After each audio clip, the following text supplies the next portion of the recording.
Serpent, a Western novel by the YouTube channel. Musings of a cigarette-smoking man. Prologue. The Snake's Nature. Act 1. The Snake's Rest. Chapter 1. The Gang. The sun was a white wound in the sky, and Silas Eastwood rode beneath it like a man who had made peace with hell. 8 riders followed him through the Sonoran waste, their horses dark with sweat, their faces racked against the dust that rose from the cracked earth in pale curtains. They moved in loose formation, not the disciplined column of cavalry, but the spreading pattern of predators who had learned to give each other room. Each man carried enough iron to start a war. Rifles in saddle scabbards, pistols on hips, knives in boots. They were not soldiers. They were not bandits exactly. They were something older than either, men who had discovered what they were capable of and decided to make a living from it. Eastwood rode at the head because that was where he belonged. He was not the largest of them. Dutch McAllister had 3 inches and 40 pounds on him, and he was not the fastest with a gun. Brennan could outdraw him on a good day. And the Mexican, whose name no one used, had once put 6 rounds through a playing card at 20 paces. But none of that mattered. When Eastwood looked at you, something in your belly went cold. When he spoke, you listened. When he gave an order, you obeyed, not because you respected him, not because you feared the consequences, but because some part of you recognized that disobedience was not actually possible. He was the kind of man who made you understand what you were, smaller, weaker, contingent. He had been riding this territory for 6 years now, gathering men the way some men gathered cattle. He found them in saloons and prisons, in army deserter camps, and the smoking ruins of towns that had gotten in someone's way. He did not recruit them. That word implied persuasion. He simply recognized them, the way a snake recognizes another snake. And he let them follow until they proved useful or proved otherwise. The ones who proved otherwise were not riding to Anamore. Water soon, Dutch said, pulling alongside him. Dutch was the closest thing Eastwood had to a friend, which meant that Eastwood had not yet found a reason to kill him. They had ridden together for 4 years, since Dutch had stumbled into Eastwood's camp one night with a bullet in his shoulder and a story about a bank job gone wrong. Eastwood had dug out the bullet, listened to the story, and offered Dutch a place by the fire. That was as close to sentiment as he came. The Morrison place, Eastwood said. 3 miles. Family, man, woman, 2 children, maybe a hand or 2 this time of year. We hitting them? Eastwood did not answer immediately. His eyes moved across the horizon, the flat shimmer of heat, the distant suggestion of mountains, the nothing that stretched in every direction. He had learned to read the slant the way other men read books. It told him things. Right now it was telling them that they were alone, unwatched, free to do whatever they wanted. Yes, he said. Dutch nodded. He did not ask why. In 6 years of riding with the gang, he had learned that Eastwood's reasons were his own, and questioning them led nowhere good. They took what they needed: food, water, horses, gold when they could find it. That was the life. That was the bargain. But lately, something had changed. The jobs were getting uglier. The things that happened after the jobs were getting harder to explain, harder to watch, harder to forget. Dutch had seen men do terrible things in the war, had done some himself. But Eastwood's work was different. It was not hot. It was not desperate. It was methodical and patient, the way a man might be methodical and patient when carving a piece of wood. Except the wood screamed. Dutch pushed the thought away. He had made his choice years ago, and the choice had kept him alive, and alive was the only currency that mattered out here. Whatever Eastwood did, whatever he was, Dutch would ride beside him until riding became impossible. He was a coward. He knew that. But cowards lived longer than heroes, and Dutch intended to live a long time. The Morrison place sat in a hollow between 2 ridges, a collection of buildings that had been assembled over years by hands more determined than skilled. The main house was adobe and timber, its walls thick against the summer heat. A barn stood beside it, weathered gray, listing slightly to the east. Beyond that, a corral held a dozen horses, and beyond that, fields of struggling corn stretched toward the hills. It was a hard place built by hard people, the kind of place that existed on the edge of civilization, sustained by stubbornness and prayer.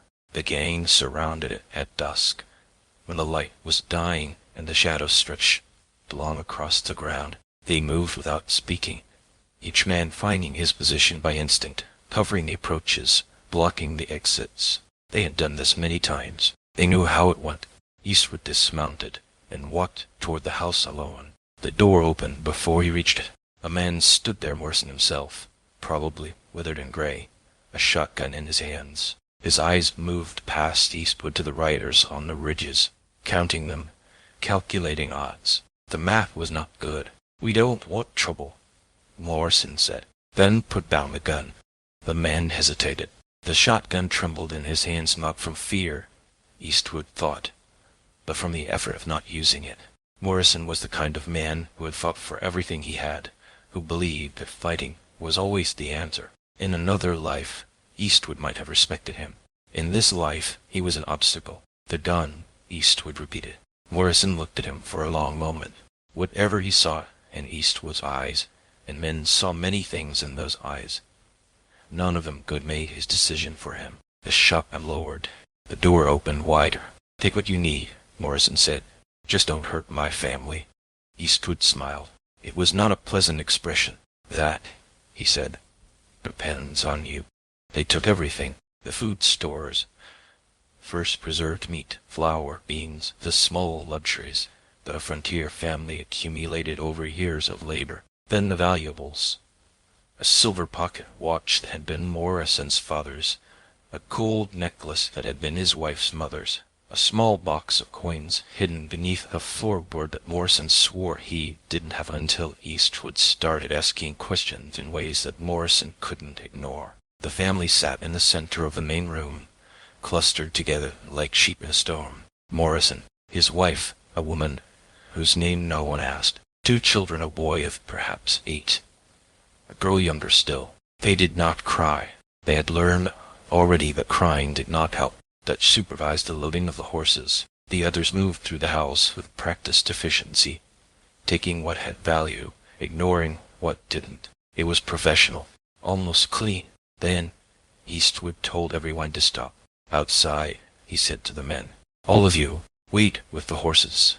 Dutch hesitated. He had seen that look before, the particular flatness that came into Eastwood's eyes when something else took over. The thing that wasn't quite human, that wore Eastwood's face, but operated according to rules that Dutch didn't understand and didn't want to. "Tailors, outside." Dutch went. They all went.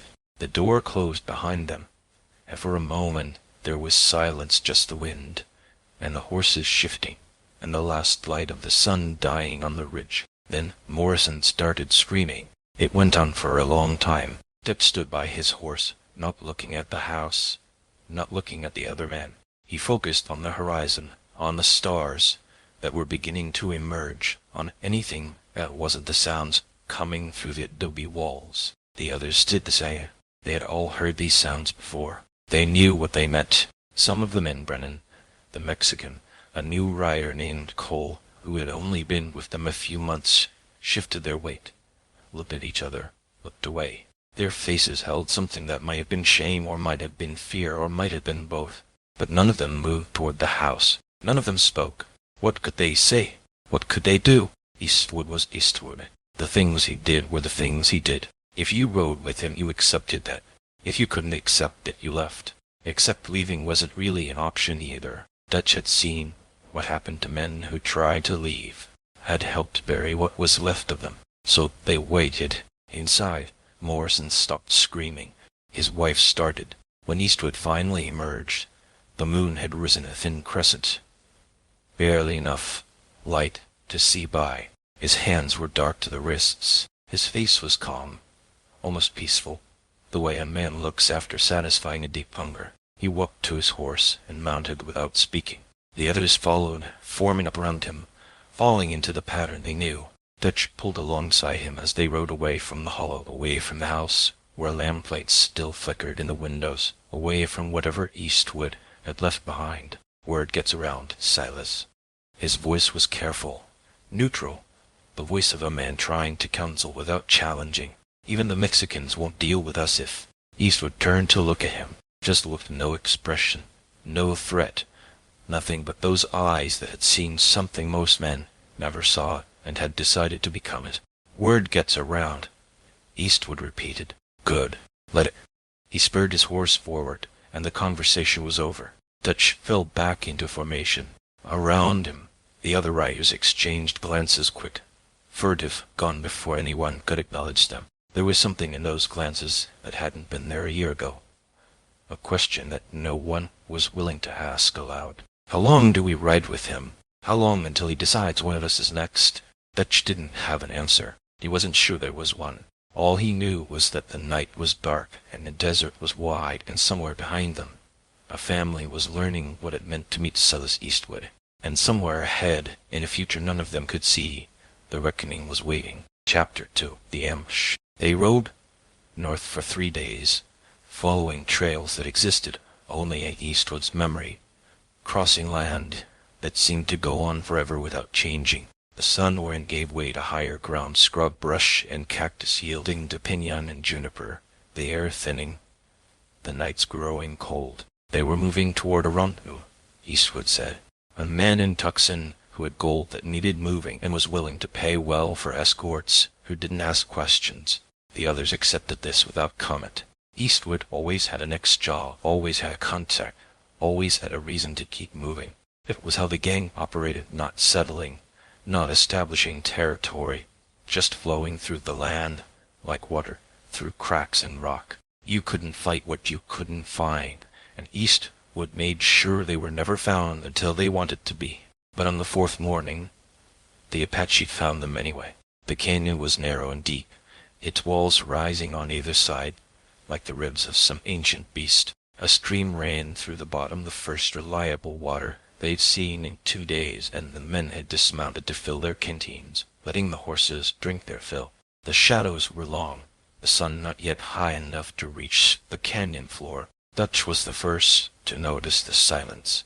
One moment, the ordinary sounds of morning, horses snorting, water splashing, men talking in low voices about nothing important. The next moment, all of that was gone, replaced by a stillness so complete it felt like a hell breath. Telas.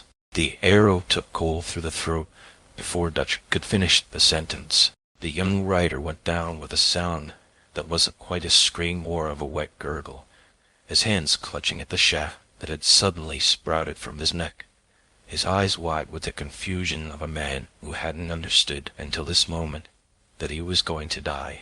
Then the canyon walls came alive. They seemed to materialize from the rock itself, figures in buckskin and war paint, appearing where moments before there had been only stone and shadow. Arrows sang through the air, a rain of them, punching through flesh and leather, and the spaces where men had been standing before instinct threw them to the ground. Brennan died still reaching for his rifle. The Mexican managed to draw his pistol, got off one shot, impossible to tell if it hit anything, before 3 arrows found him simultaneously, pinning him to the canyon wall like a moth in a collection. Dutch scrambled for cover, his heart slamming against his ribs, his hands somehow finding his gun without his mind's involvement. He fired at movement, at shadows, at anything that wasn't one of his own men.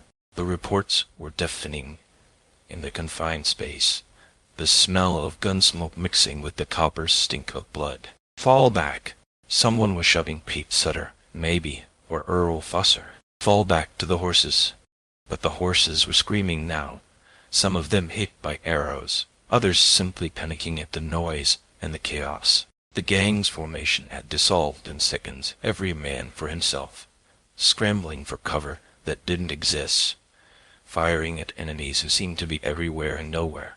And through it all Eastwood stood, not running, not hiding, just standing in the center of the canyon floor, his rifle at his shoulder, working the lever with mechanical precision. He fired, and a warrior tumbled from the rocks above, fired again, and another dropped. His face was empty of everything: fear, excitement, rage, just that terrible calm that came over him when violence was required. An arrow grazed his arm. He didn't flinch, Another buried itself in his saddlebag. He didn't look. The rifle ran dry. He dropped it, drew his pistol, kept firing. Silas, Dutch was screaming now, had been screaming without realizing it. Silas, we have to go.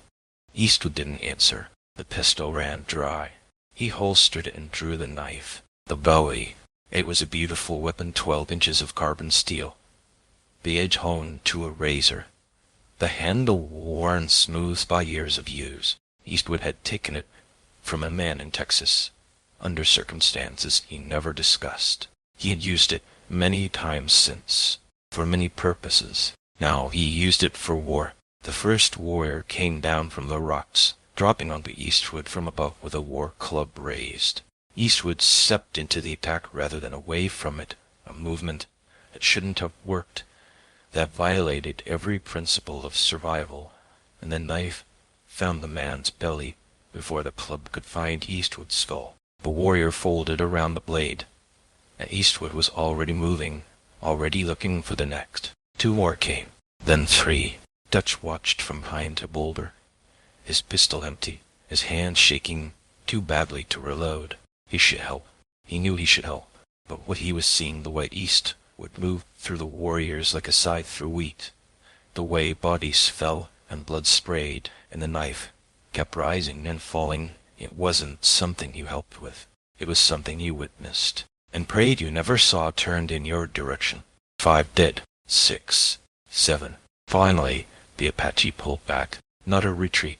They were regrouping, reassessing, trying to understand what they were dealing with. In their experience, white men died when you got close to them. They were dangerous at range, with their rifles, but once you closed the distance, once it became blade work, they fell apart, despondent. Eastwood stood in a circle of bodies, breathing hard, the Bowie dripping in his hand.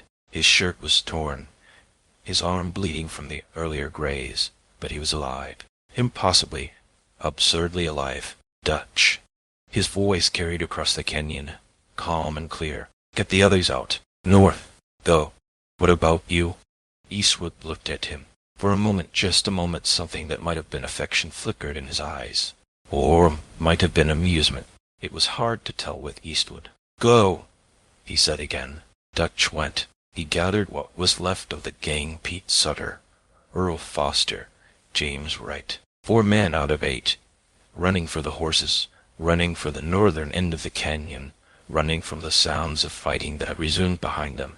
At the mouth of the canyon, Dutch made the mistake of looking back. Eastwood was down. A dozen warriors surrounded him, their bodies pressing in, their weapons rising and falling. He was still fighting. Dutch could see the knife flashing, could see bodies falling even as others took their place, but the outcome was no longer in question. One man, no matter how skilled, could not defeat a war party alone.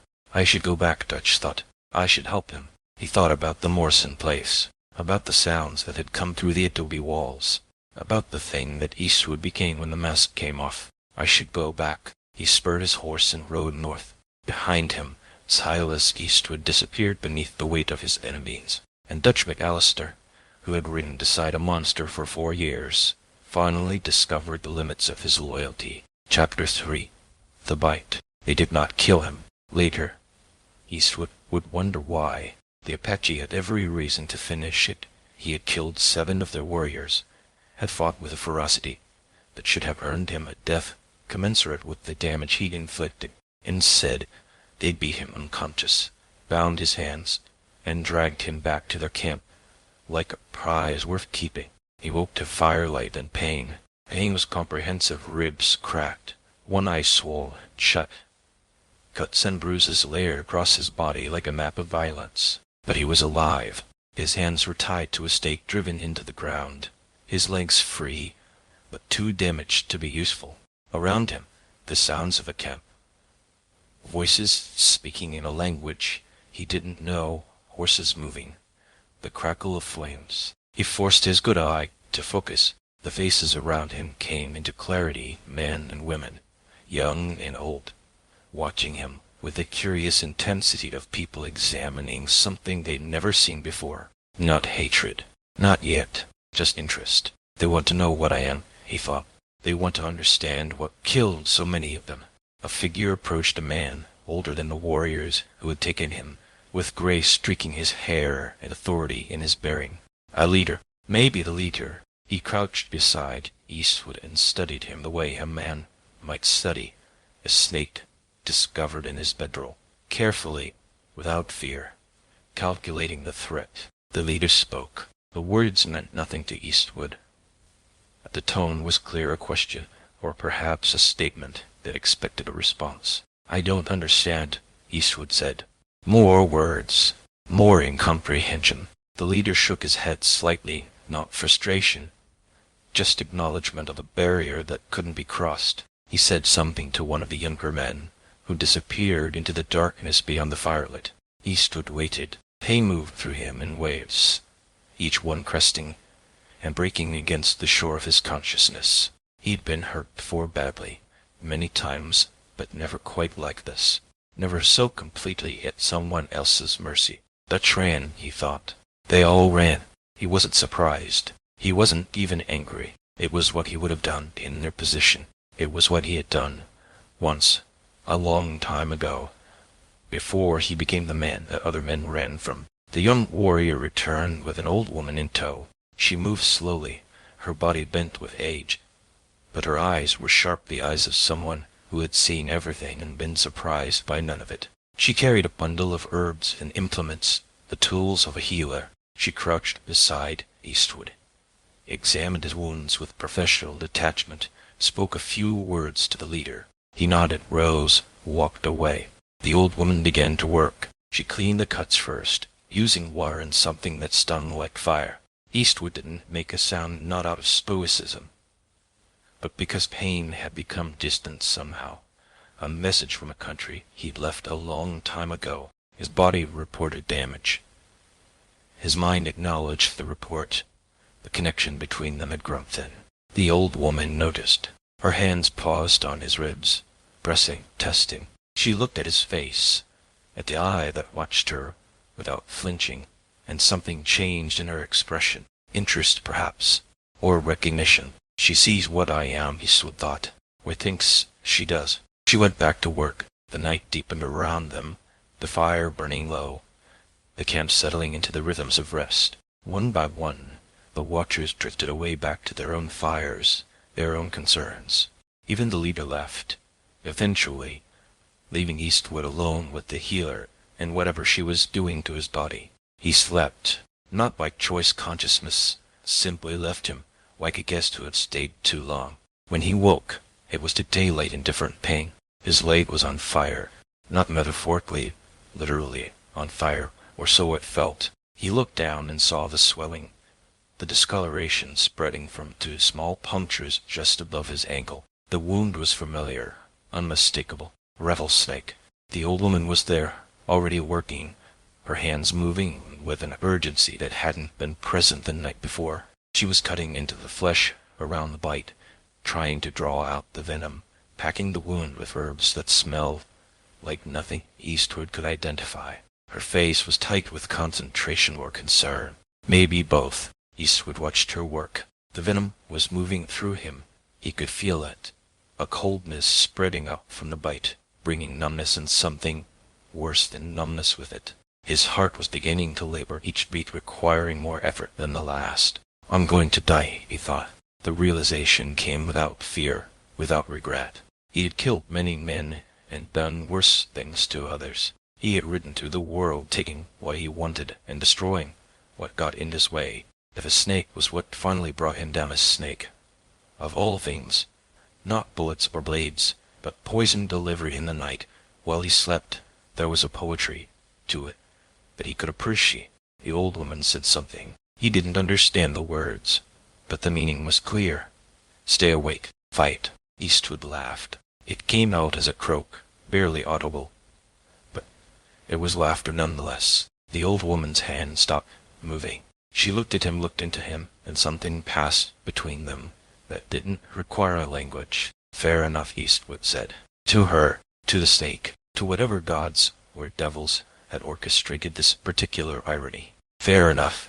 The old woman went back to work, and Silas Eastwood, who had never believed in anything but himself, began the long fight against death he probably deserved. The fever came that night. It rolled over him like a tide, pulling him down into darkness, dragging him through landscapes that existed only in the spaces between consciousness and oblivion. He saw the Morrison place the homestead in the hollow, the family huddled in the lamplight, the sounds that had filled the night while his men waited outside. He saw other places too, towns he had burned, people he had broken, the long red trail that stretched behind him like a banner of everything he was. The old woman stayed with him. He knew that, somehow, even in the depths of the fever, her presence a constant, her hands cool on his burning skin, her voice chanting songs that he didn't understand, but that seemed to hold the darkness at bay. She was fighting for him. The stranger, this Apache healer, was fighting to keep alive a man who had killed 7 of her warriors. He couldn't understand why, couldn't imagine what she saw in him that was worth saving. Maybe nothing. Maybe she was just doing what healers did, regardless of whether the patient deserved it. Or maybe she saw something else, something that even Eastwood didn't know was there. The fever broke on the 3rd day. He woke to a sky the color of turquoise, to air that smelled of sage and wood smoke, to a body that felt like it had been hollowed out and refilled with sand. But he was alive. The swelling in his leg had begun to subside.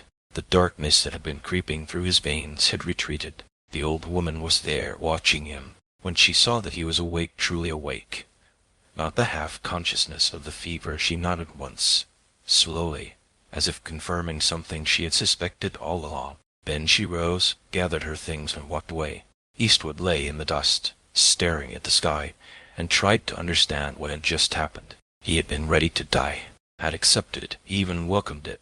But death had passed him by, had looked at him, considered him, and decided to wait. For what? He wondered. What's left that death wants to see? He didn't have an answer. He wasn't sure there was one. But as the days passed, as his strength returned, as the Apache began to treat him less like a prisoner and more like a curiosity, he began to suspect that he was being given something he had never expected and didn't know how to receive. A second chance. The snake had bitten him, and he had survived.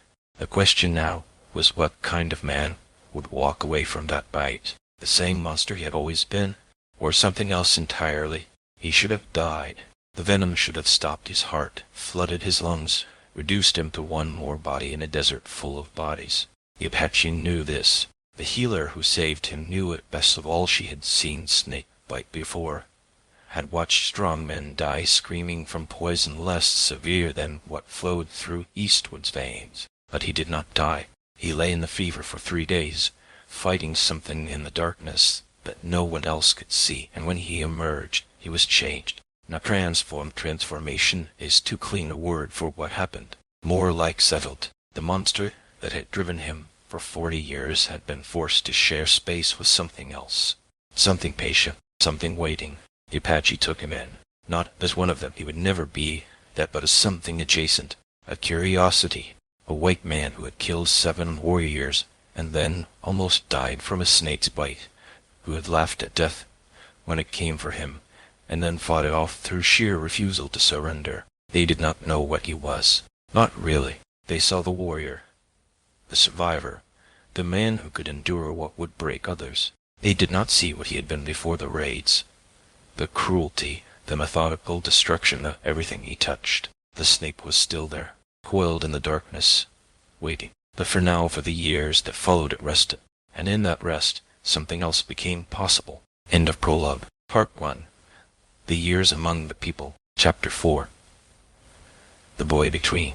Thomas was 12 years old the first time he saw the white man who would not die. He had been hunting rabbits in the scrub beyond the camp, not because the band needed meat, but because hunting was what boys his age did when they wanted to feel useful. He was good at it, better than most of the other children. His patience a match for the rabbit's wariness. He could sit motionless for hours, waiting for the moment when stillness became opportunity, when the arrow could fly and the hunt could end. It was the only time he felt like he belonged. The rest of his life was a negotiation with belonging, a constant awareness of the space he occupied between worlds. He had been found as an infant, abandoned or lost or left behind by people whose faces he would never know. The band had taken him in, raised him as one of their own, given him a name in a language that was the only language he knew. But the name could not change the color of his skin, could not alter the shape of his features, could not make him fully theirs, no matter how much they loved him. And they did love him, he knew that. The women who had nursed him, the men who had taught him to track and shoot, the children who played with him as equals, they loved him the way you love a strange and beautiful stone that washes up on the shore. You keep it because it is yours, because you found it, because there is something in its strangeness that speaks to you, that you never forget that it came from somewhere else. Thomas never forgot either. He was returning from the hunt, 2 rabbits hanging from his belt, his small bow slung across his back, when he heard the commotion from the camp. Voices raised, not in alarm but in excitement, the particular energy that meant something unusual had happened, something that disrupted the rhythm of ordinary days. He quickened his pace, cresting the ridge that overlooked the camp, and stopped. They had brought someone in, a white man, bound and bloodied, being dragged between 2 warriors toward the center of the camp. Even from this distance, Thomas could see the damage, the torn clothing, the dark stains that could only be blood, the way the man's head hung as if the muscles of his neck had given up. But there was something else too, something in the way the man moved, or didn't move, a stillness that wasn't unconsciousness, wasn't defeat.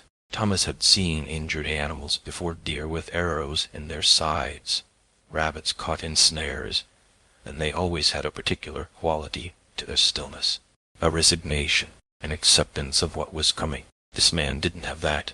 Even broken, even bound, even dragged through the dirt like a carcass, there was something in him that was still watching, still waiting, still dangerous. Thomas felt a chill run through him that had nothing to do with the evening air. He should go down, should deliver his rabbits to the cooking fires, should join the others in observing the prisoner, should be part of whatever was happening. But his feet wouldn't move. He stood on the ridge, watching as the sun set, and the shadows lengthened, and the white man who would not die was staked out at the edge of the camp to await whatever judgment the elders decided. That night Thomas dreamed of snakes. The days that followed were strange ones. The white man did not die. This was unexpected. The warriors who had brought him and spoke of how he had fought, how he had killed 7 of their brothers before they brought him down. Such a man should have been executed. His death, a balancing of the scales. But the elders hesitated. There was something about the way he had fought, they said, something that deserved consideration. Then came the snake. Thomas heard about it second-hand, the bite, the swelling. The old healer who had chosen to try saving him despite every reason not to. The camp buzzed with speculation. Why would she bother? What did she see in this white killer that was worth preserving? The questions had no answers, only more questions. And the white man lay in his fever and fought battles that no one else could see. Thomas watched from a distance. He couldn't help it. Something about the stranger drew his attention, pulled at him like a current in a river. He found himself drifting toward the place where the healer worked, finding excuses to be nearby, watching without appearing to watch. The other children noticed. Some of them teased him, Thomas, and his fascination with the dying white man. Thomas, who was already different and now made himself more different by caring about someone who didn't belong. He ignored them. Their words were small, and the thing that drew him was large, and he didn't have language for the difference. On the 3rd day of the fever, when everyone expected the white man to finally give up and die, Thomas crept close enough to see his face. It was not what he expected. He had imagined something monstrous, a face to match the violence, the killing, the 7 dead warriors. Instead, he saw a man, just a man, perhaps 40 years old, weathered by sun and wind, his features sharp but not cruel, ordinary, the kind of face you might see anywhere, belonging to anyone, except for the eyes. The white man's eyes were open, not seeing, lost somewhere in the fever, but open, even unfocused, even staring at nothing. They held something that Thomas recognized, a coldness, a distance, the look of someone who had stepped back from the world, and was watching it from very far away. Thomas knew that look. He saw it sometimes in still water, when he caught his own reflection. The healer noticed him watching. She said nothing, just looked at him, then looked at the white man, then looked at him again. Something passed between them, a communication that didn't require words, an acknowledgement. "You see it, too," her look said. "The thing that makes him different." Thomas nodded, though he wasn't sure what he was agreeing to. Then he retreated, back to the other children, back to the life that was his even if it never quite fit. But he kept watching, and when the fever broke, when the white man opened his eyes and saw the world clearly for the first time since the snake had bitten him, Thomas was there. Their eyes met, and something began. Chapter 5. The healer's patient. Recovery was slow. Eastwood had known it would be. The venom had done damage that couldn't be undone quickly, had reached into parts of him that would take months to rebuild. His leg remained swollen. For weeks the flesh around the bite discolored and tender. His strength returned in increments. Each day a slight improvement over the last. The progress measurable but maddening. The Apache let him lie. That was the strangest part. Stranger than the fever, stranger than the healer's intervention, stranger than his own survival. He had killed 7 of their warriors, and they let him live. Not as a prisoner. Exactly, the bindings had come off once the fever broke, and no one watched him with weapons drawn. But not as a guest either. He occupied some little space, a category they didn't have a name for. He understood why. He was interesting. A puzzle. A white man who fought like a demon, and then laughed at death when it came for him.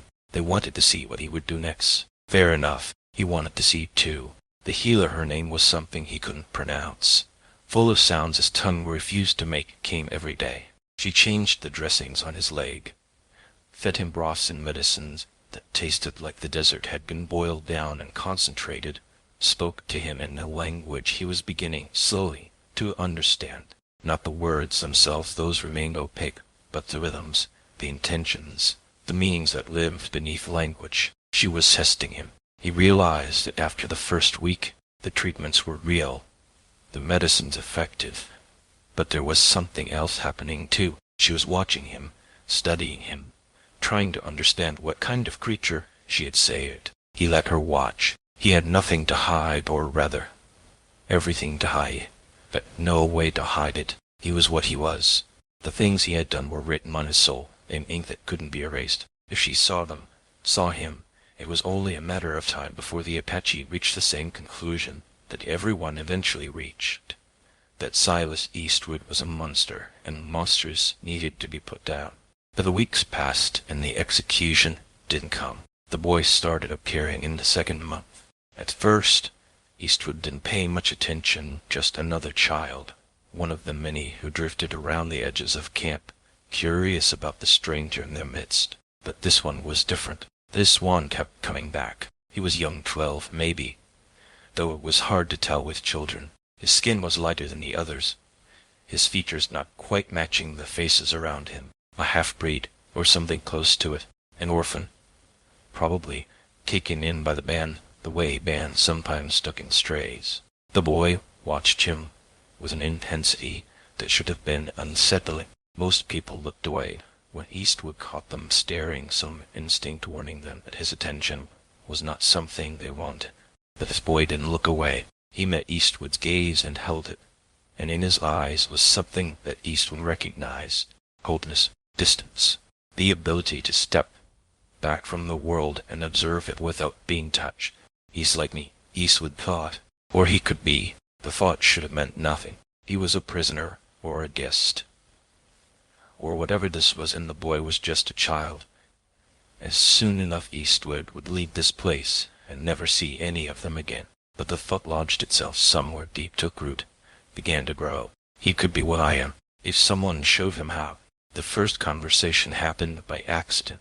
Eastwood was sitting outside the dwelling. They had given him a small structure at the edge of camp, far enough from the others to emphasize his suppleness, watching the sun set over the desert. His leg was stronger now, strong enough to walk on, and he had begun taking short excursions into the scrub surrounding the camp, testing his limits, relearning what his body could do. The boy appeared from behind a rock, a dead rabbit in one hand, and a small bow in the other. He stopped when he saw Eastwood, and for a moment they just looked at each other, the man and the boy, the killer and the child, two creatures recognizing something familiar in each other's eyes. "You hunt," Eastwood said. The boy's eyes widened slightly. Not that the words Eastwood's Apache was still crude, barely functional, but at the fact that he had spoken at all. In 2 months, Eastwood had said almost nothing to anyone except the healer. "Yes," the boy said, "you're good at it." A pause. The boy's face was impossible to read, another thing that set him apart from the others, whose emotions lived on their surfaces, visible and uncomplicated. "How do you know?" "Because you moved quietly, because you waited until you had a clear shot, because the rabbit is dead, and you're not breathing hard." Eastwood gestured at the space beside him. "Sit." The boy hesitated. Eastwood could see the calculation happening, the weighing of risk against curiosity, of fear against the pull of something he didn't understand. The same calculation Eastwood had watched men make all his life, in the moments before they decided whether to fight or flee or submit. The boy sat. He didn't speak for a long time. The sun finished setting. The stars emerged. The sounds of the camp faded into the particular quiet of desert nights. The rabbit lay between them, its blood slowly darkening in the cooling air. "What's your name?" Eastwood asked finally. The boy said something, a word in Apache that Eastwood's ears couldn't quite catch, couldn't quite reproduce. "What does it mean?" "It means," the boy paused, searching for words that would translate, "the one who walks between." Eastwood nodded slowly. "A name for a boy who didn't belong anywhere. A name that acknowledged the truth and offered no comfort for it. "I'll call you Thomas," he said. "It was my brother's name." The boy Thomas looked at him. In his eyes was a question that he didn't ask, a need that he probably couldn't articulate. "Why?" he said instead. "Why what? Why that name? Why speak to him at all? Why sit here in the darkness with a child when there were so many other things to be doing?"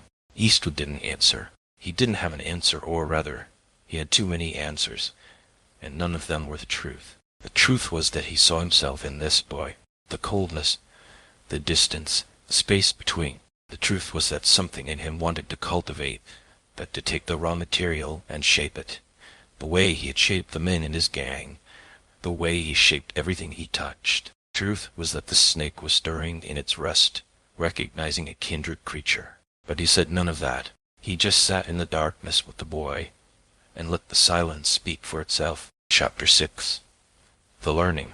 The teaching began without announcement. One morning, perhaps a week after their first conversation, Eastwood found Thomas waiting outside his dwelling. The boy had a rifle with him, old, single shot, probably taken from some white trader or soldier years before, and a question in his eye.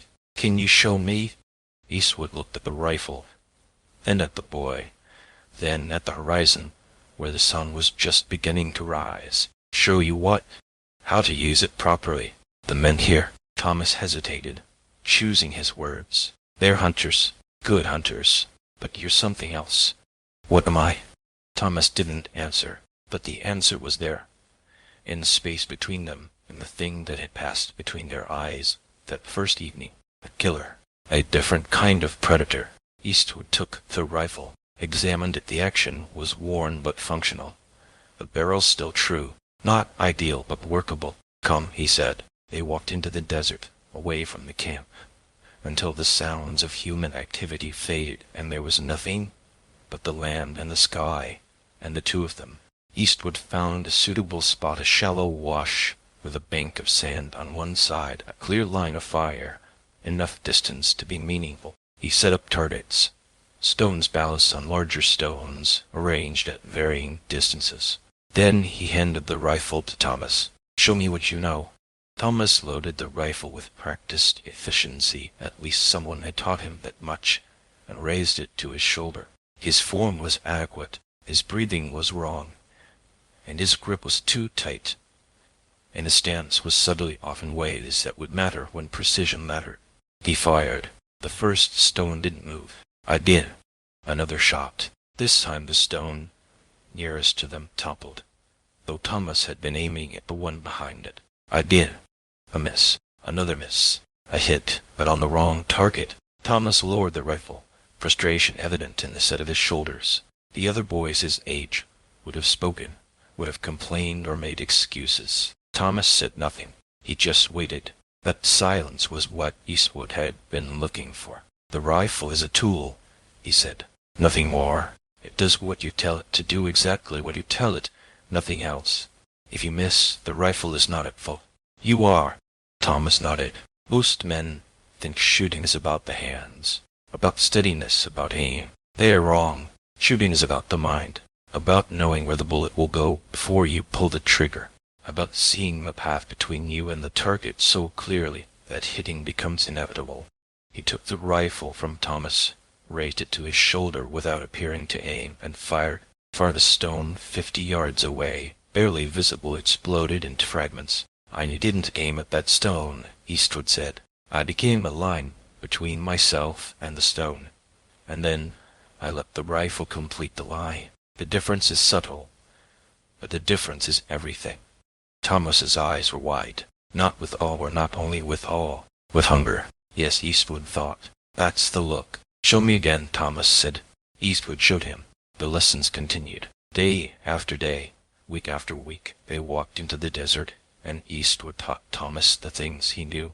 Not just shooting, though shooting was part of it, but everything else. How to move through terrain without being seen, how to read tracks, how to interpret the signs that animals and men left behind them, how to approach a camp, how to enter a room, how to position yourself so that you always had the advantage. A gun is the last thing, Eastwood said one afternoon, as they crouched behind a ridge, watching a herd of antelope graze in the valley below. First is knowing, second is positioning, third is timing.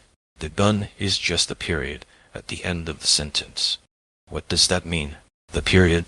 Eastwood considered how to explain it. The boy's English was improving. Eastwood had started teaching him the language, feeling strange speaking it after months of struggling with Apache, but some concepts didn't translate easily. A sentence is a thought made of words. A period is the mark that ends the thought. Without the period, the sentence goes on forever, never resolving. He pointed at the antelope. If you wanted to kill one of those right now, with no preparation, you might succeed. You have skill, and luck might favor you.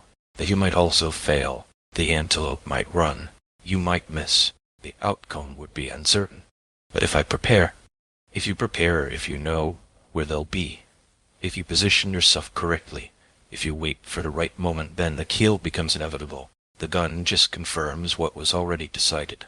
The period at the end of the sentence. Thomas was quiet for a long moment, his eyes on the antelope, his mind clearly working through the implications. You're not talking about hunting, he said. I'm talking about everything. Hunting, fighting, surviving. Eastwood paused. Killing. The word hung between them, heavy with meaning that neither of them addressed directly. Thomas knew what Eastwood was, or suspected it, at least. The stories of the ambush had circulated through the camp, growing more elaborate with each telling. 7 warriors dead. A white man who fought like a spirit of war. These were not the actions of a simple hunter or traveler. But Thomas didn't ask, and Eastwood didn't tell. Some lessons couldn't be spoken. They had to be discovered. Chapter 7. Seasons. Time passed differently in the desert. The band moved with the seasons, following water, following game, following the ancient rhythms that had sustained their people for generations. Eastwood moved with them, his status gradually shifting from curiosity to something approaching acceptance. He wasn't one of them, would never be one of them, but he had become a familiar presence, a fixture that no longer required explanation. He learned their ways, not because he cared about understanding them, but because knowledge was power, and power was survival. He learned which plants could be eaten and which could kill, which signs warned of storms, and which promised water. He learned the hierarchy of the band, who made decisions, who influenced the decision-makers, who resented whom and why. He learned the names of children and elders, learned the stories they told around fires, learn the prayers they offered to gods he didn't believe in, and he learned to wait. The snake inside him was patient. It had waited before in the years before the gang, when he had been something else, someone else, learning what he was capable of. It could wait now, while his body healed and his position solidified, and the boy he had chosen grew closer to readiness. Thomas was always there, in the mornings, waiting outside Eastwood's dwelling with questions in his eyes. In the evenings, sitting beside him as the sun set, their conversations ranging from weapons to philosophy to the silence that sometimes said more than words. In the hunts and the travels and the long hours of nothing, the boy was his shadow learning, watching, becoming. The others noticed. Of course they noticed a white stranger and a half-breed boy, spending more time together than either spent with anyone else. Some of them worried. Thomas's adoptive family, the woman who had nursed him, the man who had taught him his first lessons in tracking, spoke to the elders about the attachment, about the dangers of letting a child grow too close to a man whose past was unknown and unknowable. The elders listened, considered, did nothing. Eastwood was useful, they had decided. His skills contributed to the band's survival. His knowledge of white men's ways might prove valuable, and the boy was already between worlds if he chose to move closer to the world he had come from. That was his path to walk. Thomas heard the concerns. Eastwood knew he heard them. The boy was too observant to miss the whispered conversations, the worried glances, but he never spoke of them, never asked Eastwood to justify their friendship, never seemed to doubt the bond that was forming between them. He needs me, Eastwood thought, needs what I can give him, and I need him. The thought surprised him. He had never needed anyone, had built his life on the principle that need was weakness, that depending on others was the first step toward being controlled by them. But Thomas was different. Thomas was not a tool to be used and discarded, not a follower to be commanded. Thomas was something else, a reflection, a possibility, a version of himself that might have existed if things had been different. War a weapon, the snake whispered.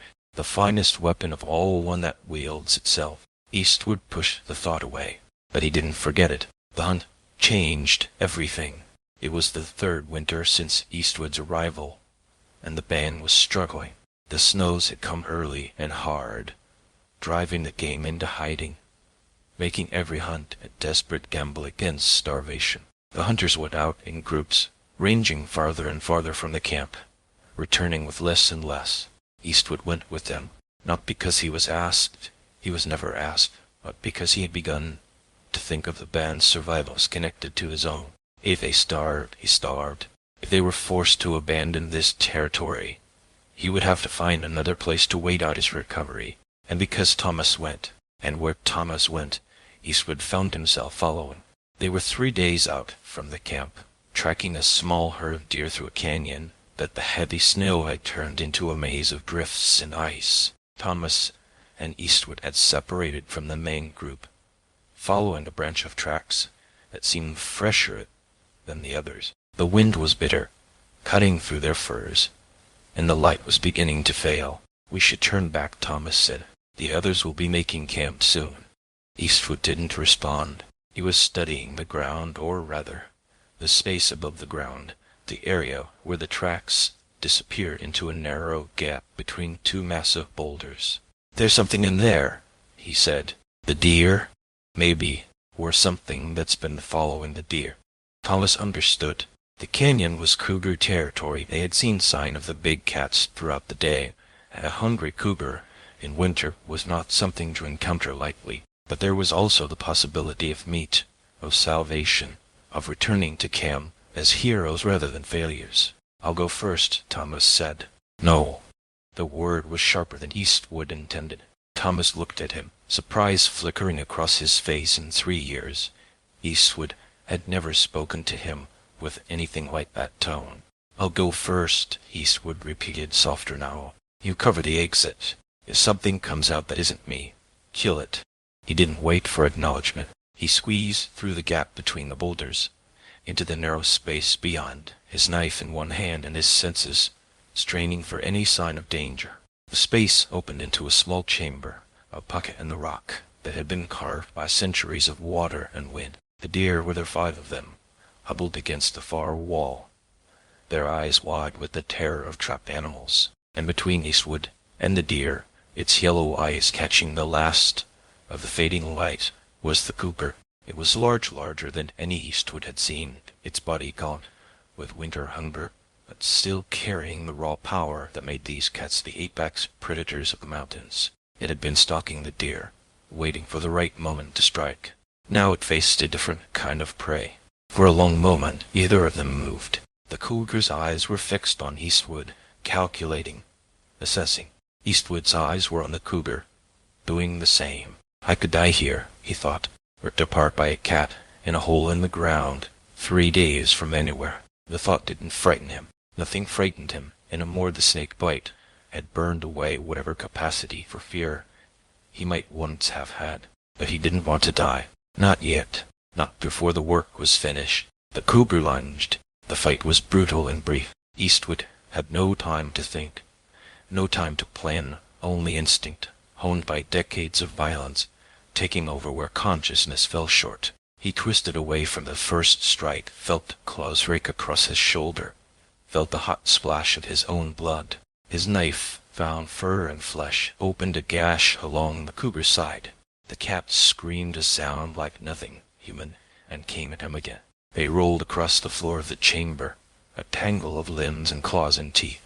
Eastwood's hand found the cougar's throat, squeezed, tried to find purchase. The cat's claws tore at his chest, his arms, his face. Blood was everywhere his. The cougar's, mixing on the stone floor until neither could tell whose was whose. The knife, he dropped it in the initial lunge. His free hand scrabbled across the ground, searching, while his other hand maintained a grip on the cougar's throat. Claws found his ribs, dug in, and he felt something give bone cracking, flesh tearing. The pain was enormous, filling his vision with red, threatening to pull him under. His fingers closed on the knife handle. He brought the blade up into the soft place beneath the cougar's jaw and pushed. The cat's struggles intensified and weakened, then stopped. A final shudder ran through the massive body, and then there was stillness. Eastwood lay on the stone floor, the dead cougar on top of him, his blood pooling beneath them both. The deer were gone, fled through some exit he hadn't noticed, their survival instinct finally overcoming their paralysis. He was alone. I'm dying, he thought. The wounds were severe. He could feel the depth of them, the way his body was failing to compensate for the damage. Without help, without treatment, he would bleed out in this chamber, and his body would be found in the spring, when the snows melted. Eastwood. Thomas's voice, distant, echoing through the narrow gap. Eastwood. Are you? The boy squeezed through the entrance, saw what lay before him, and froze. Help me, Eastwood said. Move the cat. Stop the bleeding. Thomas didn't hesitate. He crossed the chamber in 3 strides, heaved the cougar's body aside with strength that shouldn't have been possible for a boy his size, and began tearing strips from his own clothing to bind Eastwood's wounds. His hands were steady. His face was calm. No panic, no fear, no wasted motion. Just the efficient work of someone who had been trained to act when action was required. Good, Eastwood thought, as the darkness began to close in. That's good. He passed out with Thomas's hands pressing against his wounds, the boy's voice calling his name, the smell of blood and death filling the chamber. When he woke, he was back at the camp, and the healer was working on him again. Chapter 8. The Gift. Recovery took longer this time. The cougar's claws had done damage, but the healer's medicines struggled to address torn muscles, cracked ribs, wounds that kept reopening despite her best efforts. Eastwood spent weeks in his dwelling, drifting between consciousness and fever sleep, his body fighting battles he could not see. Thomas was always there. The boy had carried him out of the canyon 3 days through the snow, alone. The dead cougar dragged behind them on a makeshift travois. The feat had become legend in the camp. The half-breed boy who had saved the white man's life, who had walked through a blizzard with a dying man on his back, who had refused to give up even when giving up was the only sensible option. The elders looked at Thomas differently now. The concerns about his attachment to Eastwood had been replaced by something else, respect, perhaps, or recognition. The boy had proven himself. Whatever path he chose to walk, he had earned the right to walk it. Eastwood watched this from his seat, watched Thomas navigate his new status with the same quiet intensity he brought to everything. The boy was changing, growing into something that the band could see, and Eastwood had always known was there. The coldness was still present, the distance still intact, but there was something else now, too. A confidence, a sense of purpose. He's almost ready, Eastwood thought. Almost. The gift came on a spring morning, when the snows had finally retreated and the land was beginning to remember what color meant. Eastwood was able to walk again, slowly, painfully, but walking. He found Thomas in the usual place, outside the dwelling, waiting with the patience that Eastwood had taught him. "Walk with me," Eastwood said. They went to the ridge where they had first seen each other 3 years ago. The camp spread below them, smoke rising from cooking fires, children playing in the spaces between dwellings. A peaceful scene, a scene that belonged to someone else's life. "You saved my life," Eastwood said. Thomas said nothing. He had learned that some statements didn't require responses. "I've been thinking about what that means, what I owe you." "You don't owe me anything." "Maybe not, but I want to give you something anyway." Eastwood reached into his coat and withdrew the bowie knife. It was clean now. He had spent hours with it during his recovery, removing every trace of the cougar's blood, holding the edge until it could split a hair. The blade gleamed in the morning light, beautiful and deadly, a tool designed for one purpose and perfected over decades of use. "This was mine," Eastwood said. "I took it from a man in Texas a long time ago. I've used it many times for many things. It's killed more men than I can count." He held it out to Thomas. "Now it's yours." Thomas looked at the knife, then at Eastwood, then back at the knife. His face was unreadable, the mask he had learned to wear, the distance that kept the world at arm's length. "Why?" "Because you're ready for it. Because you've earned it. Because—" Eastwood paused, searching for words that he wasn't sure existed. "Because of what you are." "What am I?" Eastwood didn't answer directly. Instead, he pressed the knife into Thomas's hand, closed the boy's fingers around the handle, and held them there for a moment. "You're like me," he said. "I saw it the first time we met, the coldness, the distance, the ability to step back and watch without being touched. You've been walking between worlds your whole life, belonging nowhere, fitting in nowhere. I know what that feels like." Thomas's hand tightened on the knife. Something moved behind his eyes, emotion, quickly suppressed. "The knife is more than a weapon," Eastwood continued. "It's a symbol, a choice. When you carry it, you're choosing to be something that most people can't be, something that most people are afraid of." "What's that?" Eastwood smiled. It was not a pleasant expression. It never was, but there was something in it that might have been affection, or it might have been recognition.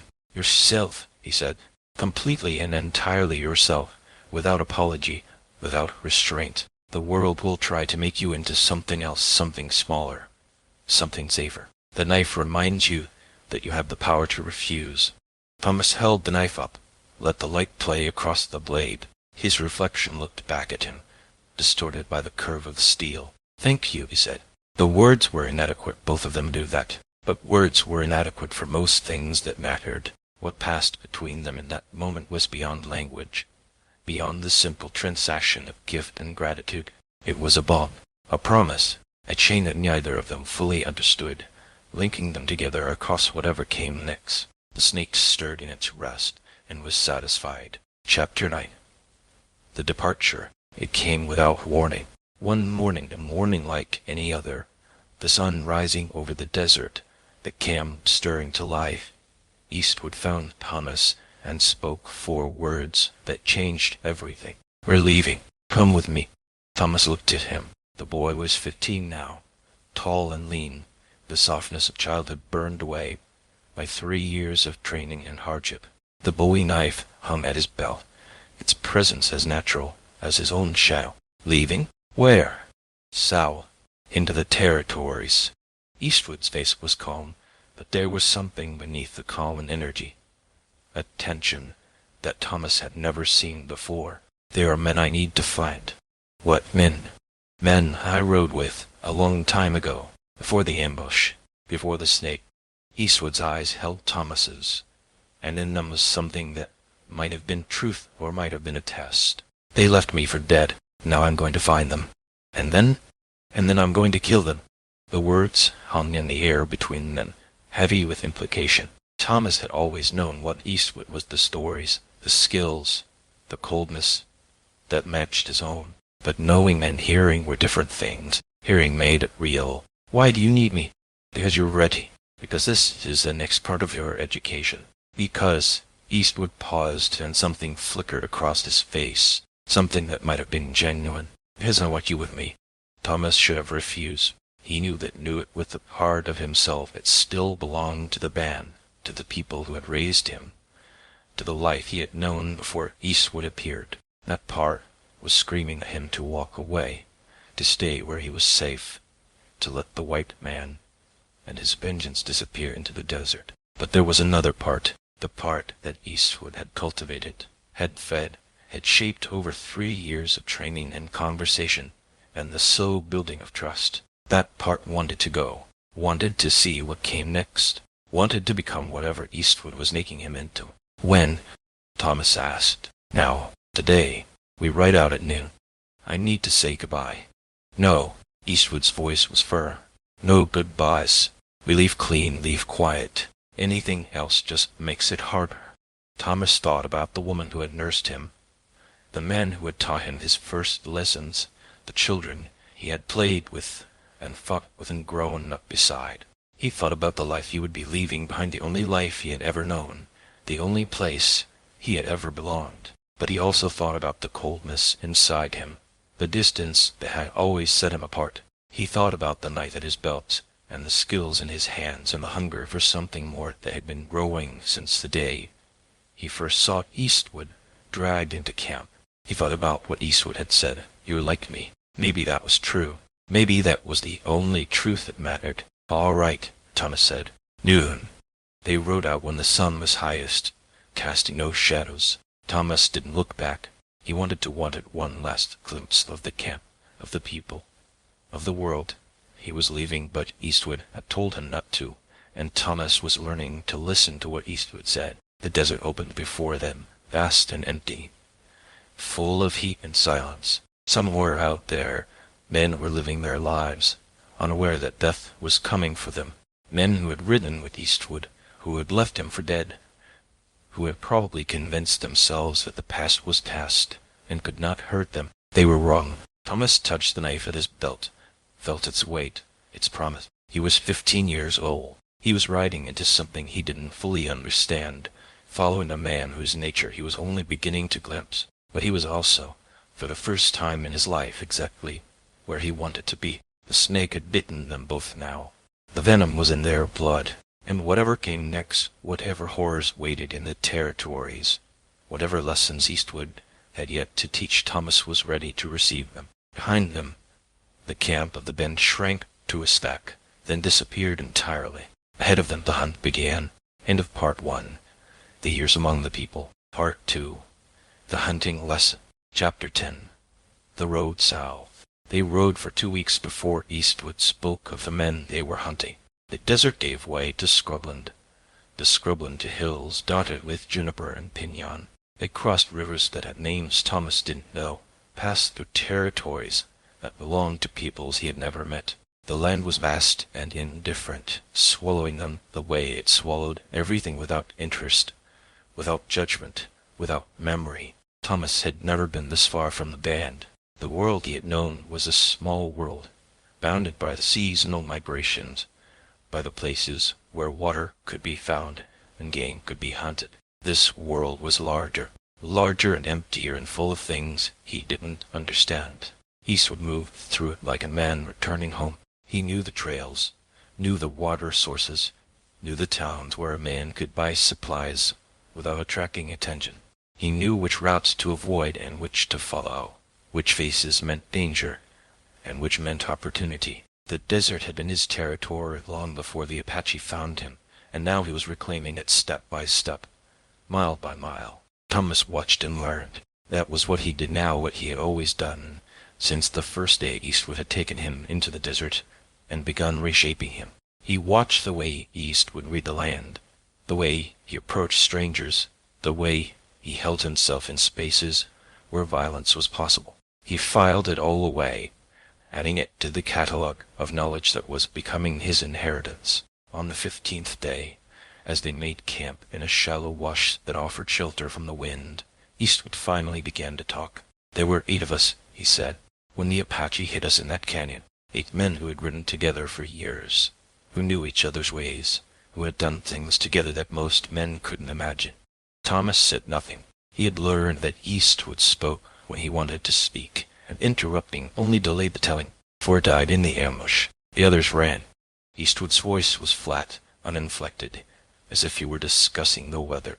"Dutch McAllister, Pete Sutter, Earl Foster, James Wright. They left me there, bleeding in the dirt, and they rode away. Why? Because they were afraid, because they had seen what I could do, and they knew that if I survived, I would remember. They chose their own lives over loyalty, over honor, over everything we had built together." A pause. "I would have done the same, in their position, but that doesn't mean I forgive it." Thomas turned the information over in his mind. 4 men, scattered across the territories, living their lives, unaware that the man they had abandoned was still alive and coming for them. "How do you know where they are?" "I don't. Not exactly. But men like them, men like us, we leave trails. We have habits, patterns, places we return to. I know how they think, how they move, what they want. Finding them is just a matter of asking the right questions in the right places. And when we find them—" Eastwood looked at him across the fire. The flames cast shadows across his face, deepening the lines, making him look older than his years. "Then I teach you the most important lesson of all." He didn't elaborate. He didn't need to. Thomas understood what was coming, had understood since the moment Eastwood had said the words, "I'm going to kill them." This was not a rescue mission, not a quest for justice. This was a hunt, and the lesson was what happened when the hunt ended. "Get some sleep," Eastwood said. "We reach Tucson tomorrow. That's where we start." Thomas laid back on his bedroll, the bowie knife pressed against his hip, and stared at the stars until exhaustion pulled him under. He dreamed of snakes again, but this time he was the snake. Chapter 11. Pete Sutter. Tucson was a sprawl of adobe and ambition, a town that had grown too fast for its own foundations. The streets were dust in summer and lead in winter, lined with buildings that ranged from solid respectability to structures that looked like they might collapse if you leaned on them wrong.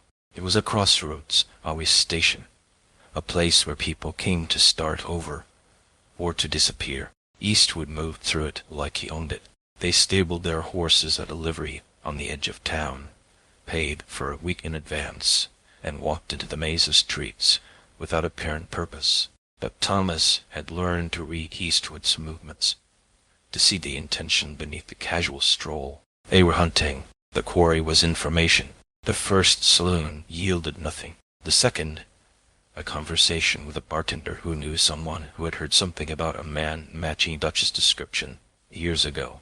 The third, a drunk who rambled about the old days before the war, before everything went wrong. By the 4th day, they had a name. Not Dutch. Dutch had gone further than Tucson, had built something larger than a shack on the edge of town. But someone else. Pete Sutter. He was our horse handler, Eastwood said, as they rode out of Tucson toward the coordinates the drunk had provided. Good with animals, not much good with anything else. He was with us for 3 years before the ambush. Was he one of the ones who— Thomas hesitated, searching for the right word. "Who did things like you?" Eastwood glanced at him. Something moved behind his eyes, amusement, perhaps, or evaluation. He watched. That's all most of them ever did. Watched and said nothing, and pretended they didn't see what was happening. A pause. That's a kind of doing, too. They found the shack as the sun was setting, a single-room structure, weathered gray by years of neglect, set back from what might generously be called a road. Smoke rose from a chimney that listed to one side. The horse, old and sway-backed, stood in a corral that was more suggestion than enclosure. "He's alone," Eastwood said. "No visitors. Drinks himself unconscious every night." This will be easy. Easy. The word settled into Thomas's stomach like a stone. What do you want me to do? Watch. That's all. Stay in the doorway. Keep your eyes open and watch. They waited until full dark, until the lamp in the shack's single window had been lit and then extinguished, until the sounds of movement inside had faded into the silence of a man who had drunk himself to sleep. Then they moved. The door wasn't locked. Why would it be? Out here there was nothing to steal, and no one to steal at. Eastwood pushed it open with one hand, the other resting on the pistol at his hip, and stepped inside. Thomas followed. The shack smelled like sour whiskey and unwashed flesh. Sutter was on a cot in the corner, face down, snoring. He was older than Thomas had expected, hair gone gray, body gone soft, the wreckage of a man who had given up on everything except the bottle. This was what 3 years of running and hiding had made of him. This was what fear did to a man who couldn't outrun it. Eastwood stood over him for a long moment, looking down at the sleeping form. His face was calm, empty of everything except a kind of distant interest, a scientist examining a specimen, a craftsman evaluating raw material. Then he reached down and grabbed Sutter by the hair. The man came awake with a strangled cry, hands flailing, eyes wide and wild. He saw Eastwood's face above him, saw and recognized and understood, and the color drained from his features like water from a cracked vessel. "No," Sutter whispered. "No, no, no." "Hello, Pete. You're dead. You're supposed to be dead." "I was. Now I'm not." Eastwood's grip tightened, pulling Sutter up from the cot, forcing him to his knees. "Do you remember what you did? What you all did?" "We did and I didn't." Sutter's eyes found Thomas in the doorway, and something like hope flickered in them. "Who's that? Who's the boy? Please, whoever you are, you have to help me." "He's not going to help you," Eastwood said.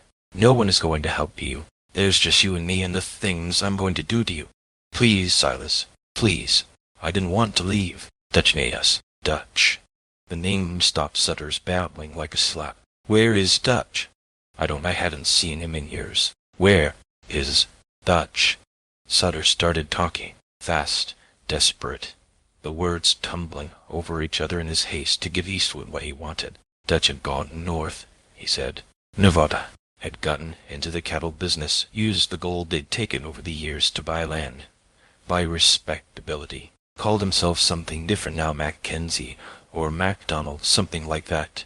Had built himself a ranch, hired men, become a big man in the territory." Eastwood listened. When Sutter was finished, he nodded once slowly. "Thank you, Pete. That's useful. You'll let me go?" "Please, Silas, I told you everything." "I know you did." Eastwood drew the knife. Thomas watched from the doorway. He had known what was coming. Had known since Eastwood had said, "I'm going to kill them." Had known since they had ridden out of Tucson toward this shack in the middle of nowhere. But knowing and seeing were different things. Seeing made it real. Eastwood worked slowly, methodically. There was no anger in his movements, no passion, just the precise application of blade to flesh, the careful extraction of sounds from a body that had not yet learned it was dying. Sutter screamed at first, then begged, then made noises that weren't words at all. The lamp had been relit, and its yellow glow caught the wetness that was spreading across the floor, that was coating Eastwood's hands and forearms, that was becoming a map of suffering in that small and squalid space. Thomas's stomach heaved. He forced it down, forced himself to keep watching. This was the lesson. This was what Eastwood had brought him here to see. A gun is the last thing, Eastwood had said. First is knowing. Second is positioning. Third is timing. This was what came before the period. This was the sentence that the killing completed. It took a long time, longer than Thomas would have thought possible, longer than any living thing should be able to endure what was being done to it. But eventually, finally, the sounds stopped. The movements stopped. What had been Pete Sutter became what it had always been going to become, meat in memory, a problem solved, a name crossed off a list. Eastwood cleaned the knife on Sutter's bedding. His movements were unhurried, almost ritualistic. When the blade was clean, he sheathed it and turned to face Thomas. "You watched," he said. "Yes." "And?" Thomas searched for words. His mind was a chaos of images, the things he had seen, the sounds he had heard, the smell of blood, and other things that filled the shack like fog. "That wasn't quick," he said finally. "No. You could have just shot him." "Yes." "Then why?" Eastwood walked toward him, stopping an arm's length away. His eyes caught the lamplight, and in them Thomas saw something he had never seen before, or perhaps had always seen but never recognized. Satisfaction. The complete, utter satisfaction. Because he needed to know, Eastwood said. Before the end, he needed to understand what he'd done, leaving me for dead. He needed to feel it. The words were reasonable. The justification was logical. A man betrays you, you make him pay. An eye for an eye, a death for a death. But the satisfaction in Eastwood's eyes had nothing to do with justice. It had nothing to do with betrayal, or abandonment, or the settling of old scores. It was something else, something older, and darker, and more fundamental. This was what Eastwood was. Not a man seeking revenge, but a creature satisfying a hunger. The betrayal was an excuse. The killing was the point. Thomas looked at the body on the floor, at the ruin that had been made of it, and felt something shift inside him. Not horror. He had moved past horror somewhere in the first few minutes. Something else. A coldness spreading through his chest, settling into his bones. Is this what I am? He thought. Is this what I'm becoming? He didn't have an answer. He wasn't sure he wanted one. Come on, Eastwood said. We have more work to do. They walked out of the shack, leaving the lamp burning and the body cooling, and rode into the darkness. Behind them, Pete Sutter began his long process of becoming nothing at all. Chapter 12. The first lesson. They made camp 5 miles from the shack, in a hollow that offered shelter from the wind and concealment from the road. Eastwood built a fire small, efficient, the habit of a man who had spent decades avoiding detection, and sat beside it without speaking. Thomas sat across from him, the flames between them, and waited. The silence stretched. Minutes became an hour, the fire burning down to coals, the stars wheeling overhead in their ancient patterns. Thomas was used to silence. Eastwood had taught him the value of it, the way it could be used as a tool. But this silence was different. This silence was full of things that needed to be said and worked. Finally, Eastwood spoke. You have questions? Yes. Ask them. Thomas considered where to begin. There were so many questions, tangled together like snakes in a pit, each one leading to another, each one dangerous in its own way. What you did to him, he said. Sutter, was that necessary? Define necessary. Did it accomplish something beyond the killing? Eastwood poked at the fire with a stick, sending sparks spiraling into the darkness. It accomplished several things. First, information we know where Dutch is now. Second, satisfaction Sutter paid for what he did. Third, and most importantly, education. He looked up at Thomas, his eyes catching the ember glow. Your education? What was I supposed to learn? That's for you to decide. I can show you things, but I can't tell you what they mean. Meaning is something you have to find for yourself. It was an evasion, and both of them knew it. But Thomas understood that pressing further would yield nothing. Eastwood gave what he chose to give, and no more. He was afraid, Thomas said instead, when he saw you. He was more afraid than I've ever seen anyone be. Yes, because of what you are. A pause. The fire crackled, settling deeper into its bed of coals. What am I, Thomas? The question hung between them, weighted with everything they had never spoken aloud. Thomas thought about the 3 years he had spent with this man, the lessons, the conversations, the slow building of trust. He thought about the gift of the knife, the words that had accompanied it. You're like me. I don't know, he said. I thought I did, but after tonight you're not sure. No. Eastwood nodded, as if this was the answer he had expected, perhaps the answer he had wanted. Good. Certainty is a luxury that men like us can't afford. The moment you think you understand something completely, that's when it surprises you. He set down the stick, leaned back on his bedroll. I am what I am, Thomas. What happened in that shack is part of it, a large part, maybe the largest, but it's not all of it. There are things in me that I don't understand myself, that I've never been able to explain. All I know is that when I do what I did tonight, something in me is quiet, at peace, for a little while. That's why you hunt them. The men who left you, that's part of why. The other part is simpler. They made a choice, and choices have consequences. They chose to leave me to die. The consequence is that I don't leave them. Thomas absorbs this. The logic was brutal but consistent. A code of sorts. Not morality, not justice, but something adjacent to both. Will you do that to all of them? What you did to Sutter? That depends on them, on what they've become, on how they die. Sutter was weak. He gave up everything he knew at the first sign of pressure. The others might be different. Eastwood closed his eyes. Earl Foster is in Albuquerque. He's next. We leave at dawn. And after Foster, the Mexican, and James Wright, then Dutch. A smile crossed Eastwood's face, thin and cold. Dutch will be last. Dutch will be special.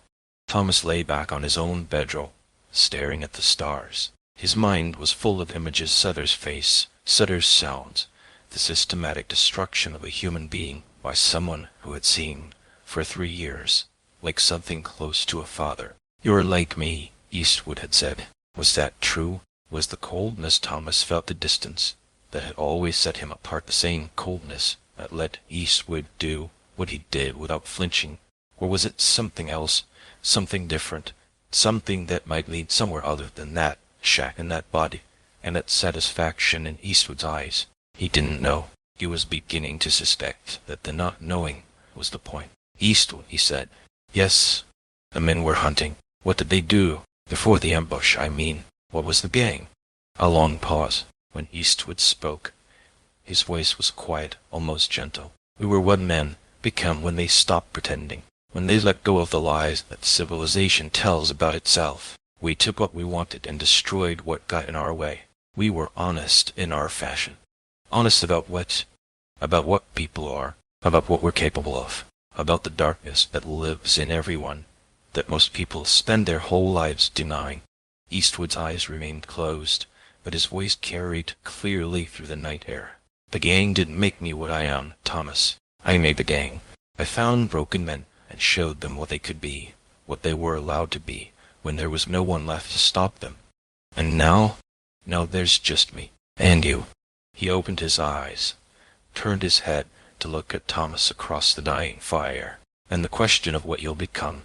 Thomas had no response to that. The question was too large, too frightening, too close to the coldness that was spreading through him like frost across a window. He closed his eyes and tried to sleep. The dreams, when they came, were red. Chapter 13.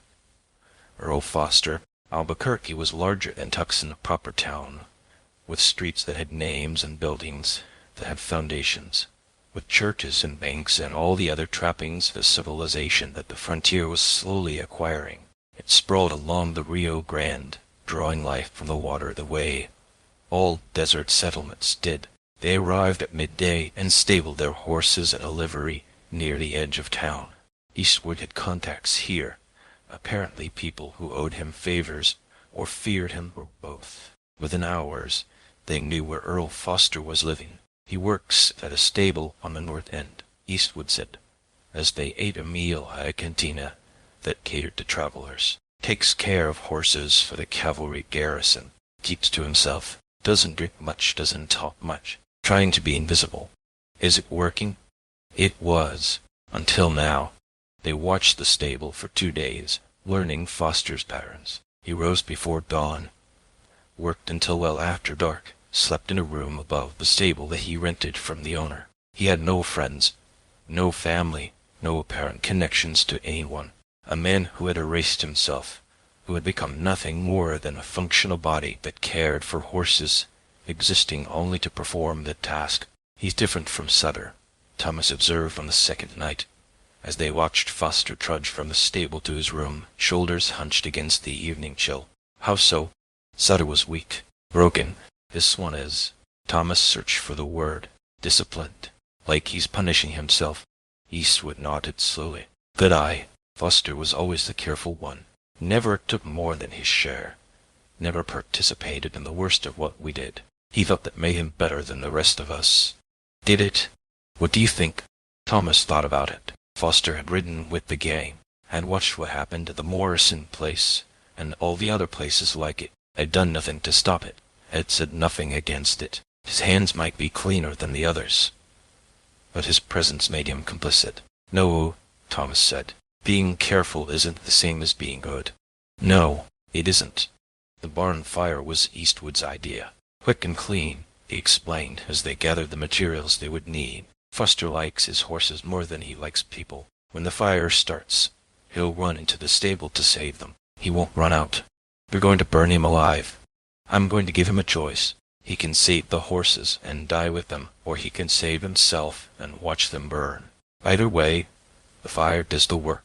There was a logic to it, brutal, but logical, and it was clean in its way. No prolonged torture, no methodical destruction, just fire and chaos, and the consequences of choices made years ago. Thomas helped. That was the thing he would remember later, when he had time to think about what had happened, that he had helped. He had gathered the dry hay and the lamp oil. He had positioned them at the doors, blocking the exits. He had stood beside Eastwood as the match was struck, and the flames began to spread.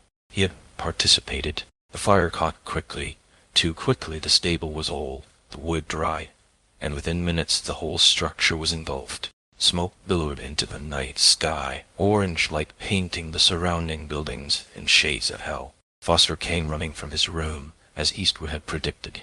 He saw the fire, saw the drugged horses screaming inside, and he didn't hesitate. He ran straight toward the flames, toward the animals he had spent years caring for. He made it through the door. He didn't make it out.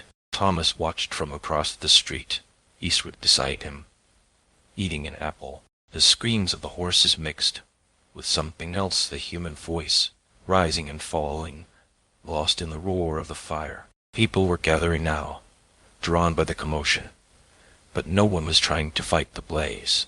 It was too far gone. All they could do was watch it burn. "Clean," Eastwood said, finishing the apple. "Quick and clean." Thomas said nothing. His eyes were fixed on the stable, on the flames that were consuming everything inside. Earl Foster was dying, and they're dying in agony, surrounded by the animals he had loved more than people. There was a kind of justice, maybe, a kind of poetry, but there was also a man burning alive, a man who might have been trying to atone for his past, who had spent years punishing himself for the things he had seen and done, a man who was now nothing but fuel for a fire that Thomas had helped to set. The coldness in Thomas's chest spread a little further. "Come on," Eastwood said. "Nothing more to see here." They walked away through the gathering crowd, invisible in the chaos, 2 more faces among dozens. Behind them, the stable collapsed into itself with a sound like the end of the world. Chapter 14. The Mexican. El Paso was a border town, in every sense a place where 2 countries met and mingled, where languages blurred together, where the rules that governed the rest of the world seemed to fray at the edges. It was the kind of place where a man could disappear if he wanted to, the kind of place where questions weren't asked and answers weren't given. The Mexican had disappeared here. His name was something complicated, full of syllables that the other gang members had never bothered to learn. They had called him the Mexican because that was simpler, and because it reminded him of his place in the hierarchy. Useful, but not important. Not one of the inner circle. He had been a killer, though. Eastwood said that much, as they rode into El Paso on a morning thick with dust and the smell of cattle. "Best shot in the gang. After me." He could put 6 rounds through a playing card at 20 paces. He was also patient, could wait for hours, days, for the right moment. We used him for the difficult jobs. The difficult jobs? The ones that required planning, preparation. The ones where a quick gun and a quicker temper wouldn't be enough. Eastwood's voice was matter of fact, professional. He killed 14 men in the 3 years he rode with us. Maybe more. He didn't always tell me about the freelance work. They found him running a cantina near the stockyards, a small establishment catering to the workers who moved cattle across the border. He had grown fat since his days with the gang, his quick hands slowed by age and comfort, but his eyes were still the same, flat, watchful, the eyes of a man who had spent his life calculating angles and probabilities. He saw Eastwood walk through the door, and he knew. Thomas watched from outside, through the cantina's grimy window. He couldn't hear what was being said, but he could see the Mexican's face, the recognition, the fear, the desperate calculation, as he tried to figure a way out of a situation that had no exits. Eastwood was talking, not threatening, not posturing, just talking, the way you might talk to an old friend you hadn't seen in years. The Mexican was responding, his hands visible on the bar, his body language screaming surrender even as his mouth formed words. Then Eastwood nodded toward the door behind the bar. The Mexican hesitated, then moved toward it. Eastwood followed. The door closed. Thomas waited. 3 days later, someone found the body. By then, Thomas and Eastwood were 50 miles away, riding north toward Nevada. But word traveled fast on the frontier, and by the time they stopped for the night, the story had already reached them, carried by a trader they met on the road, eager to share the horrifying tale with anyone who would listen. The Mexican had been found in the storeroom behind his cantina. Found was perhaps too gentle a word. Discovered might be better. Assembled. Someone had taken him apart. Not randomly, not in a frenzy, methodically, systematically, the way you might take apart a clock to understand how it worked. Pieces of him had been arranged on the storeroom floor in patterns that the trader couldn't describe, that he said gave the sheriff nightmares. It looked like art, the trader said, like someone had been making a statement. Thomas listened to the story and said nothing. He thought about Eastwood's satisfaction after Sutter, that deep contentment, at peace. He thought about the fire in Albuquerque, the clean simplicity of it compared to what had happened in El Paso. He thought about the progression, quick to slow, simple to elaborate, efficient to artistic. Eastwood was escalating. Each kill was more than the last, more deliberate, more designed, more personal. The deaths weren't just revenge anymore. They were expressions of something, stigmas, signatures. That night, as they made camp, Thomas asked the question that had been building in him since the shack outside Tucson. Why is each one different? Eastwood looked up from the fire he was building. His face was calm, curious. What do you mean? Sutter was slow, personal. Foster was the fire, quick, impersonal. The Mexican was. Thomas searched for words. Constructed, deliberate. Why not just shoot them all and be done with it? Eastwood considered the question. When he spoke, his voice was thoughtful, almost philosophical. Because each man is different. Each betrayal is different. Sutter was weak. He needed to understand his weakness before he died. Foster was careful. He needed to face the consequences of his caution. The Mexican was patient, so I was patient with him. And Wright, Dutch. Wright is a farmer now. He has a wife, children, a life that looks nothing like what he was. He needs to lose all of that before he dies to understand that the life he built was always built on sand. Eastwood's eyes caught the firelight. Dutch is special. Dutch is last. What happens to Dutch? That will be something neither of us has ever seen. Thomas felt the coldness spread another inch through his chest. What will it be? I don't know yet. I'm still deciding. Eastwood smiled, not the thin, cold smile Thomas had seen before, but something wider, almost genuine. That's part of the pleasure, the anticipation, the planning, knowing that somewhere out there, Dutch is living his life, thinking he's safe, while I'm getting closer every day. The smile faded, replaced by something harder. He'll know I'm coming, eventually. Word travels. By the time we reach Nevada, he'll have heard about the others, about Sutter and Foster and the Mexican. He'll know that his time is running out, and he'll have time to be afraid. The way I was afraid when the Apache had me. The way I was afraid when the snake bit me. You were afraid?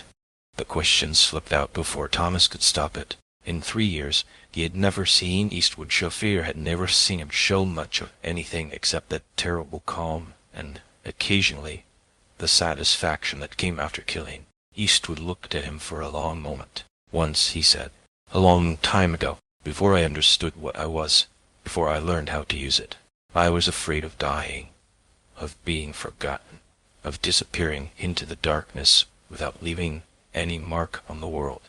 He shook his head slowly. Then I realized that the fear was pointless. I was going to die anyway. Everyone dies. The only question was what I did before that happened. What I left behind. What did you leave behind? Eastwood's smile returned, cold as winter. Bodies, fear, the knowledge that I existed, that I was something the world had to reckon with. That's all any of us leave behind, Thomas. The question is whether we leave it deliberately, consciously, or whether we just fade away like everyone else. Thomas thought about that as they ate and prepared for sleep. He thought about the bodies they had left behind Sutter Foster, the Mexican, and the fear that was spreading ahead of them like ripples in a pond. He thought about Eastwood's legacy, written in blood and fire and carefully arranged remains. And he thought about his own legacy. What would he leave behind?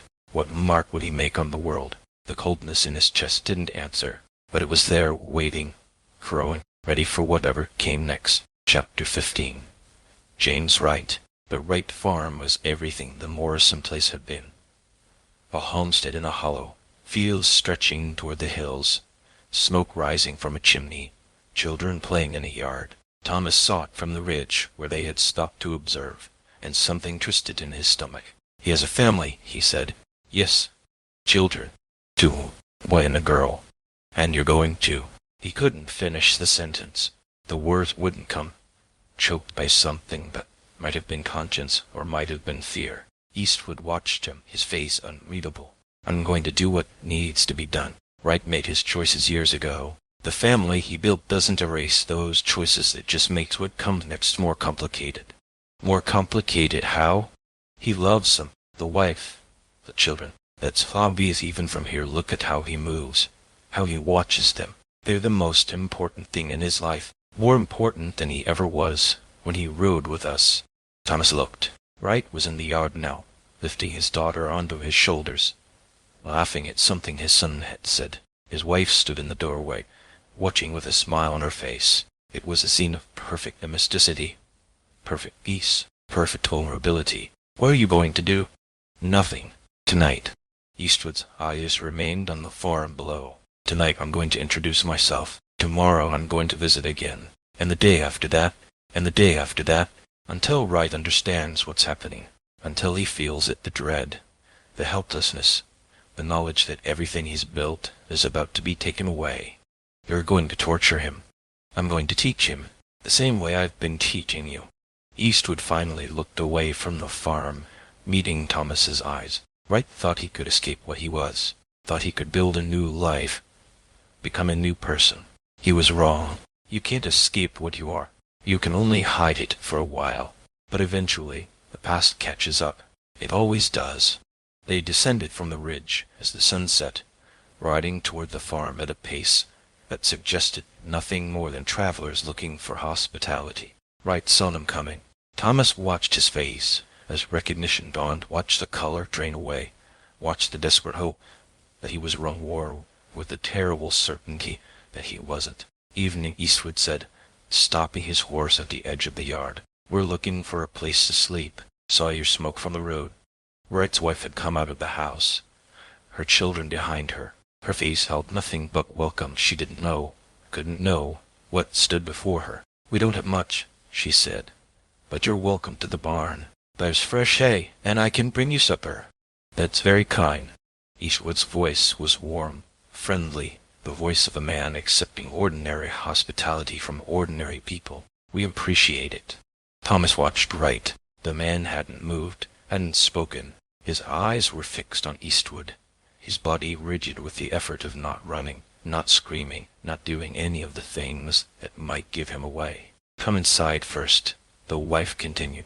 Warm yourselves by the fire. I'll get the food started. They went inside. They sat by the fire.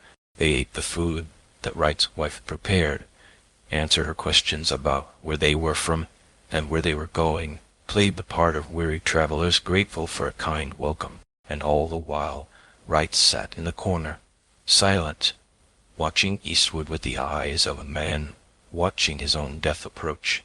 They slept in the barn at night, or Eastwood slept. Thomas lay awake, staring at the rafters, listening to the sounds of the farm settling into darkness. He thought about the family in the house, The wife who had smiled at them, offered them food, treated them like guests. The children who had stared at them with curious eyes, unaware of the danger in their midst. The man who had once ridden with Eastwood, and now lived in terror of what the association would cost him. They were innocent. The wife, the children, they had done nothing, knew nothing, were guilty of nothing except loving a man who had a past. Would Eastwood hurt them? Would he extend his vengeance to include those who had no part in his betrayal? Thomas didn't know. That was the worst part. After months on the road, after watching 3 men die in 3 different ways, he still couldn't predict what Eastwood would do. The rules kept changing. Boundaries kept shifting. The coldness in his chest felt like ice now, solid and permanent.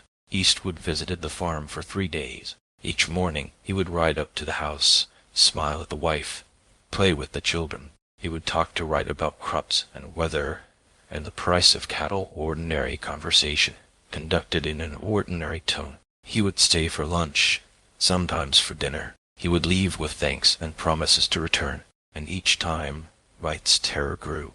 Thomas watched it happen. The man was disintegrating, not physically, but somewhere deeper, somewhere essential. He stopped eating. He stopped sleeping. He flinched at every sound, started at every shadow. His wife asked what was wrong, and he couldn't tell her. His children asked why he was sad, and he couldn't explain. He was living in a nightmare that only he could see, and Eastwood was the architect of every moment. On the 3rd night, Eastwood went to the house, alone. "Stay here," he told Thomas. "This is the last visit. I won't need your help." Thomas stayed. He lay in the barn, listening, waiting for the sounds that would tell him what was happening. But no sounds came, no screams, no gunshots, nothing but the ordinary silence of the night in the country. An hour passed, 2. Then East would return, his hands clean, his face calm. "It's done," he said. "What did you do?" "I talked to him. Just talked. About what he was, what he'd seen, what he'd let happen. About the Morrison place and all the other places like it. About the things he watched me do while he said nothing, did nothing. Pretended he didn't see." Eastwood lay down on his bedroll, closed his eyes. "He's still alive. I didn't touch him, but something in him is broken now, something that won't heal. He'll spend the rest of his life carrying what I put in him tonight. And one day, soon or late, it will kill him.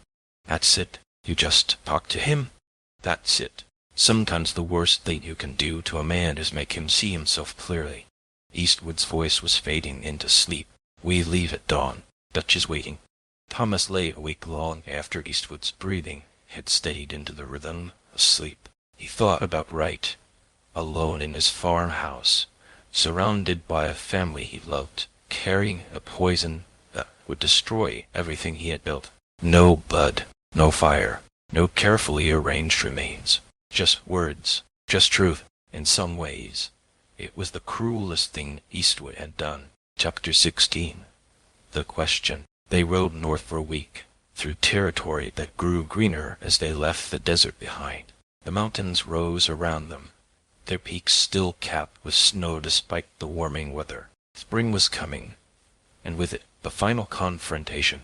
Dutch McAllister, David Mackenzie, the last name on the list. Thomas had been thinking about him for days, about the man who had looked back before he ran, about the fortune built on blood and the respectability purchased with gold. Dutch had done what the others hadn't.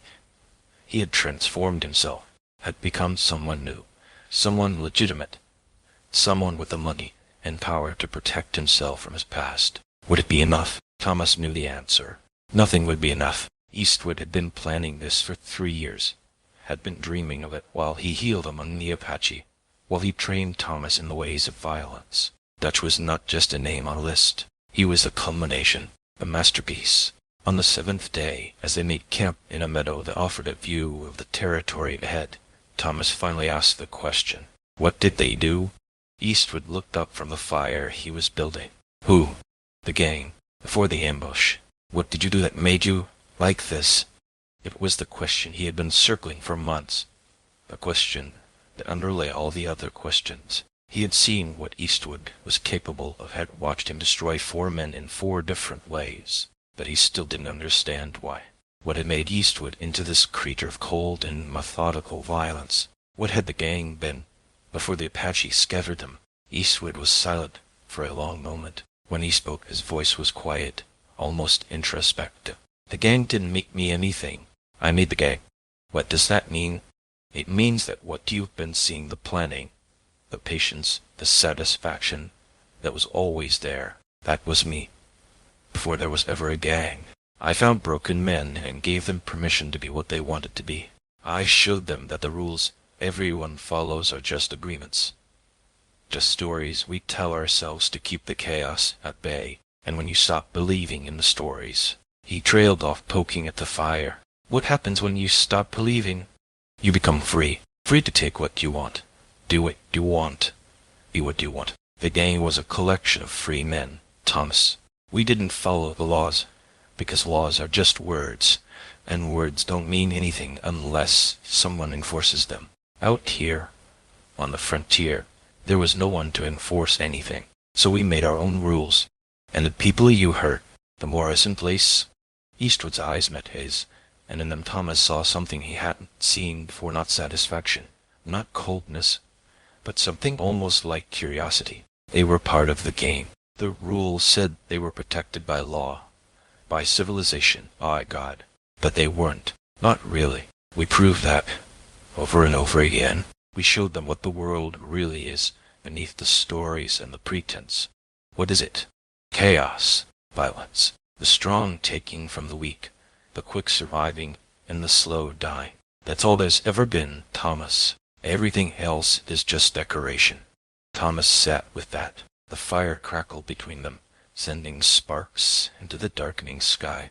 He thought about everything he had seen since they left the Apache, the kills, the methods, the growing catalogue of destruction. He thought about the coldness in his own chest, the distance that had always set him apart. Is that what you believe? That there's nothing but chaos?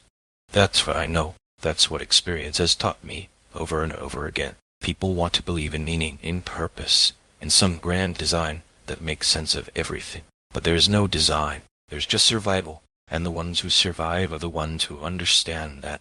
Then why train me? Why pass on what you know, if nothing matters? Eastwood smiled, not the cold smile, but something almost warm. Because it's what I do. Because passing on knowledge is the closest thing to immortality that anyone gets. Because when I'm gone, you'll still be here, carrying what I taught you, using it in ways I'll never see. He leaned forward, his eyes intent. You're my legacy, Thomas. The only one that matters. Not the bodies, not the fear you. What you become, what you do with what I've given you.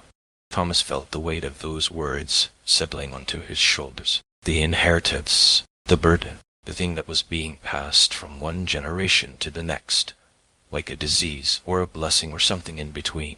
What if I don't want it? Then you'll give it back. Someday, when the time is right, you'll make your choice. Everyone does, eventually. Eastwood lay back on his bedroll, get some sleep. We reach Nevada tomorrow. Dutch is waiting. Thomas lay awake for hours, staring at the stars, feeling the coldness, and his chest pulse with something that might have been anticipation or might have been dread. The snake was fully awake now, and it was hungry. Chapter 17. The Mirror. They crossed into Nevada on a morning that smelled of rain. The territory was different here, more settled, more claimed. Ranches spread across the valleys, their boundaries marked by fences that hadn't existed a decade ago. Towns appeared with increasing frequency. Real towns with real streets and real pretensions to civilization. The frontier was being tamed, slowly, 1 acre at a time. Dutch McAllister David Mackenzie was part of that taming. His ranch, the Three Rivers, was one of the largest in the territory. He sat on the territorial council, had the ear of the governor, employed enough men to field a small army. He had become exactly what he had always wanted to be: respectable, legitimate, safe, or so he thought. Eastwood and Thomas spent a day gathering information, talking to ranch hands and townspeople, piecing together a picture of Dutch's empire. The Three Rivers spread across 50,000 acres, watered by 3 tributaries that gave the ranch its name. The main house was more fortress than home, built of stone and timber, positioned on high ground with clear sight lines in every direction. Dutch had learned from his years with the gang he knew what threats looked like, and he had designed his life to see them coming. But he hadn't designed it for Eastwood.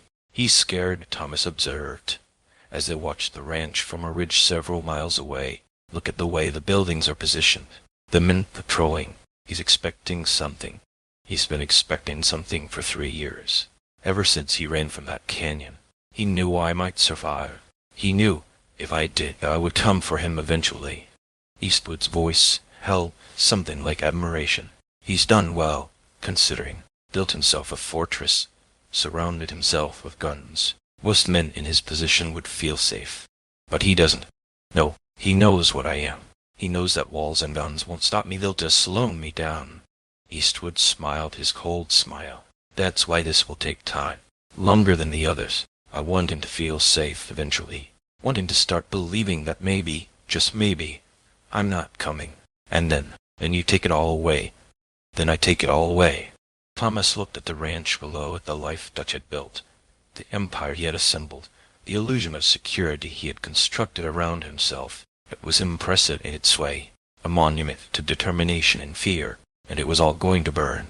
At night Thomas dreamed of the Morrison place. He had never been there. It had happened years before he was born, but he dreamed of it anyway. The homestead in the hollow, family huddled in the lamplight, the sounds that came through the adobe walls while men waited outside. In the dream he was one of those men, standing in the darkness, listening, doing nothing. He woke with the taste of ash in his mouth, and the coldness in his chest colder than it had ever been. Eastwood was already up, packing their supplies, his movements efficient and precise.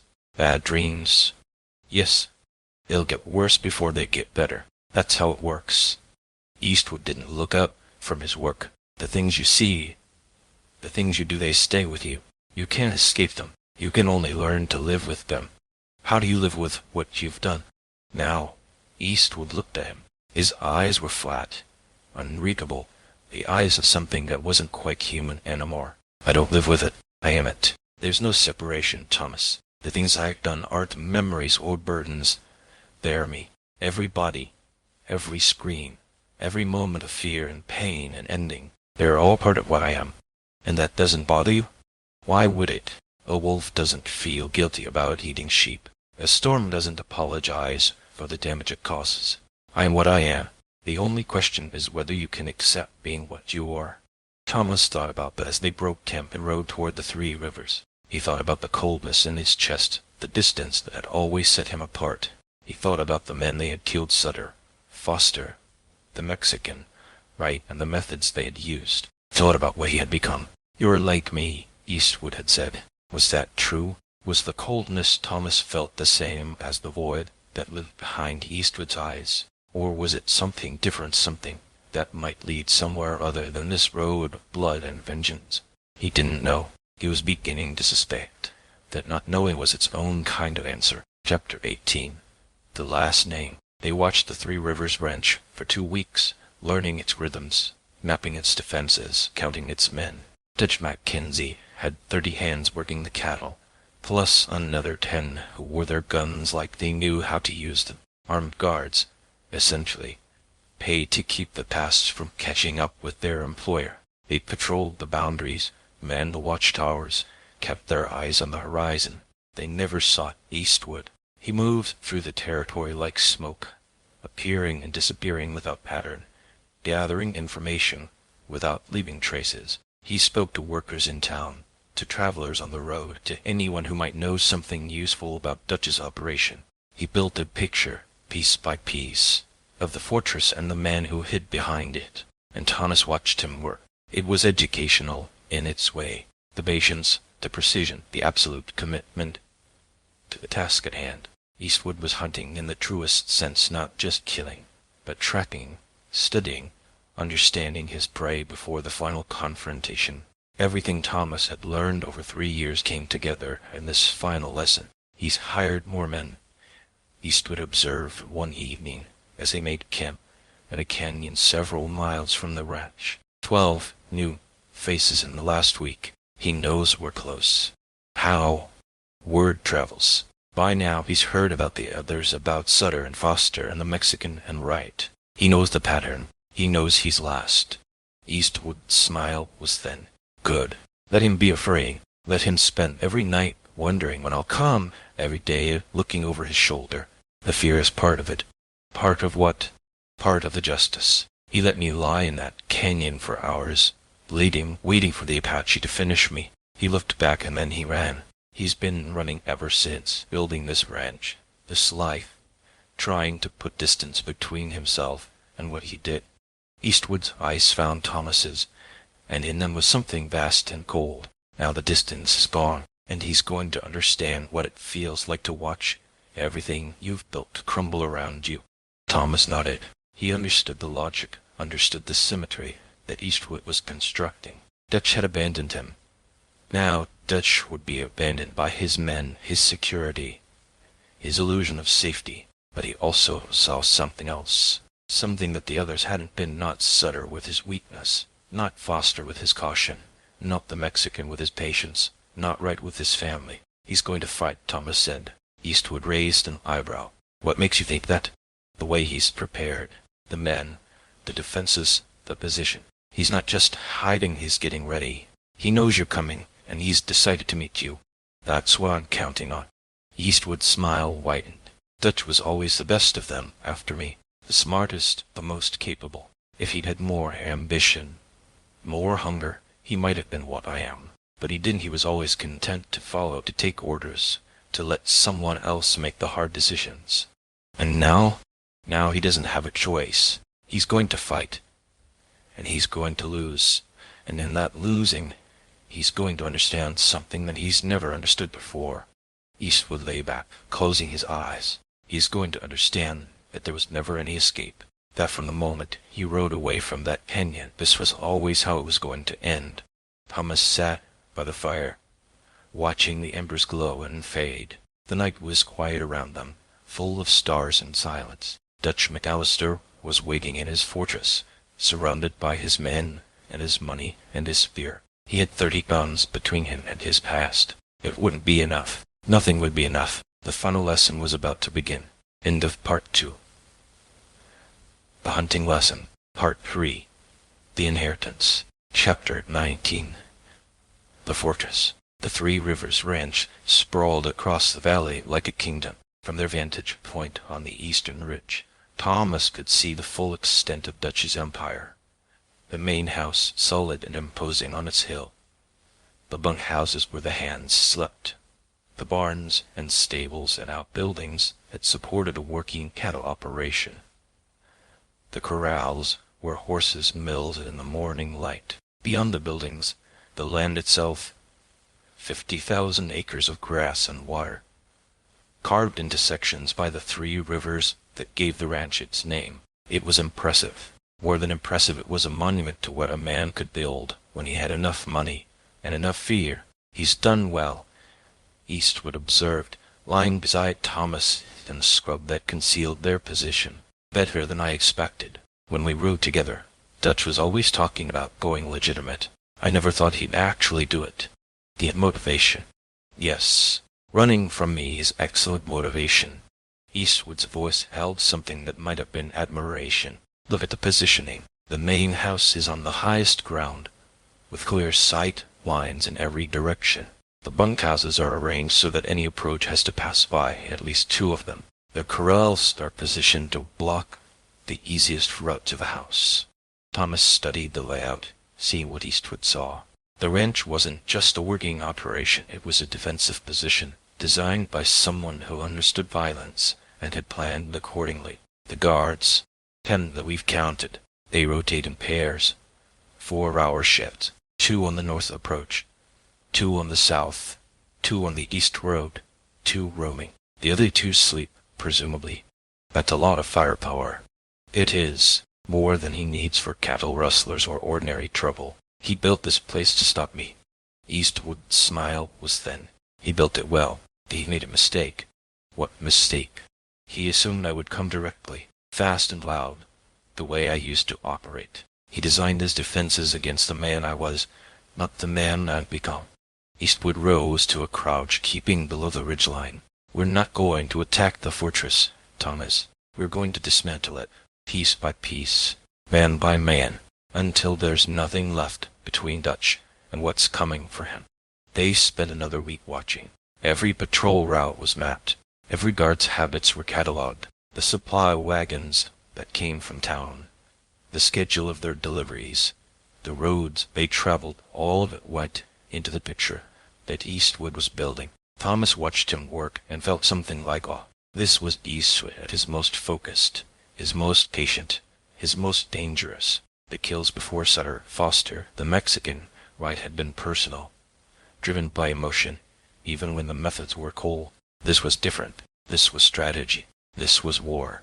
"The supply wagon comes every Tuesday and Friday," Eastwood said one evening, as they reviewed what they had learned. "It carries food, ammunition mail. If it stops coming, the ranch will notice within a week. You want to cut the supplies?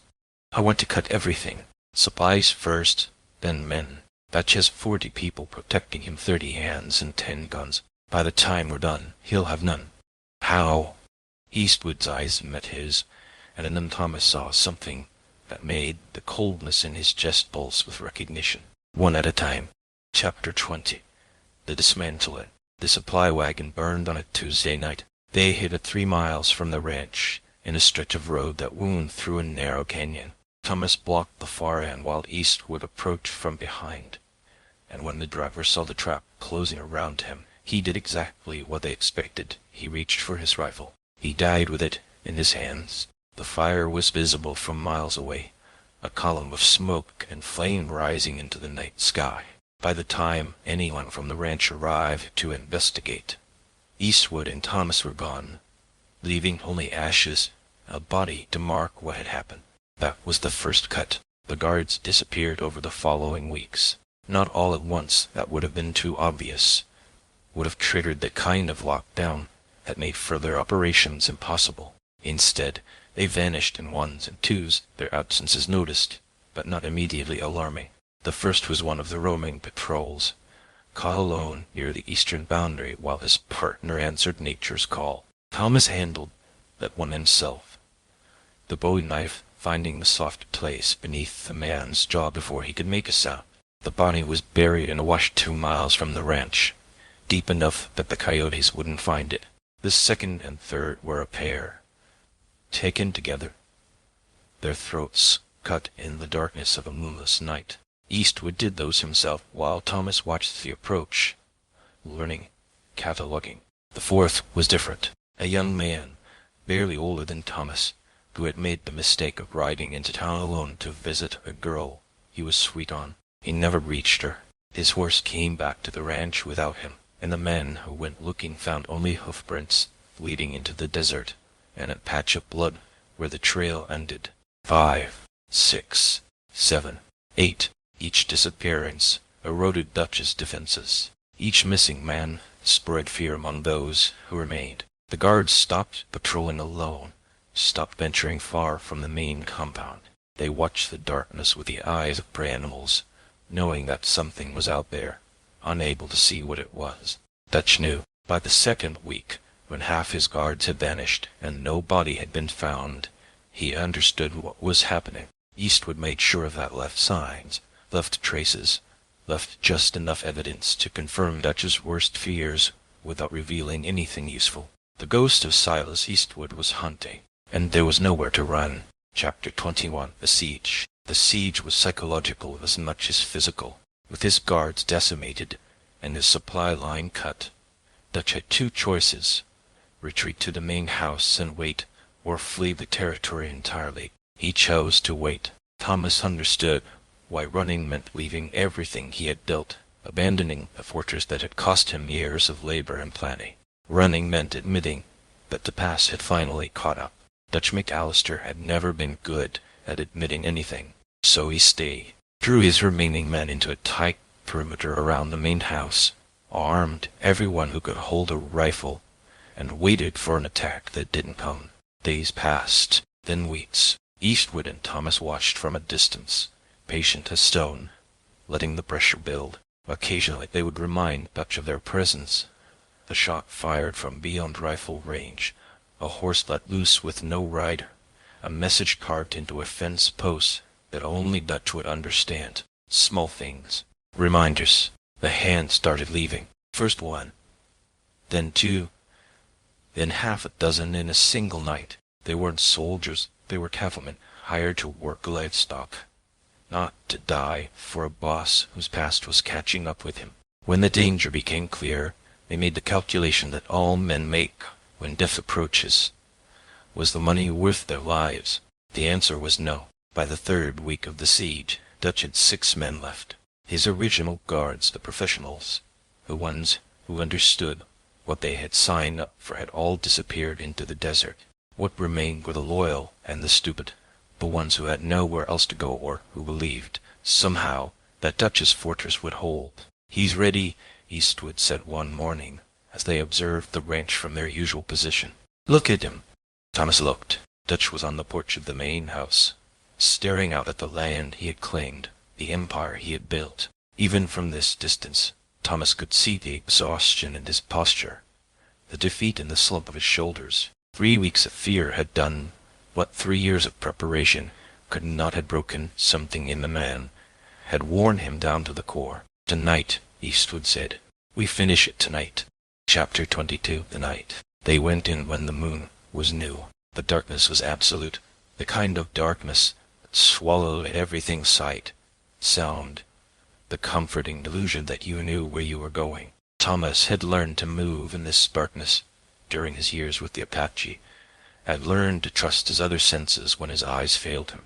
Now those lessons served their final purpose. The outer sentries died first. There were 2 of them positioned on the approaches to the main house. Thomas took the one on the eastern side, moving through the grass like a ghost, the bowie knife in his hand. The man never saw him coming, never heard the whisper of movement, never felt the hand that covered his mouth. He only felt the blade, sliding between his ribs, finding his heart with the precision that Eastwood had taught. Thomas lowered the body to the ground and moved on. The second sentry was harder. He was more alert than the first, his head constantly turning, his rifle ready. But alertness couldn't save him, not against someone who had been training for this moment for 3 years, who had learned from the deadliest teacher the frontier had ever produced. Thomas waited until the man turned away. Then he moved. The kill was clean. Quick! The sentry dropped without a sound, another obstacle removed from Eastwood's path. Thomas felt nothing as he cleaned the blade on the man's shirt. No triumph, no satisfaction, no revulsion. Just the cold efficiency of a task completed, a job done. The coldness in his chest had spread so far now that it seemed to have replaced everything else, every emotion, every doubt, every question about what he was becoming. He was what Eastwood had made him, nothing more, nothing less. He signaled to where Eastwood waited in the darkness. Clear.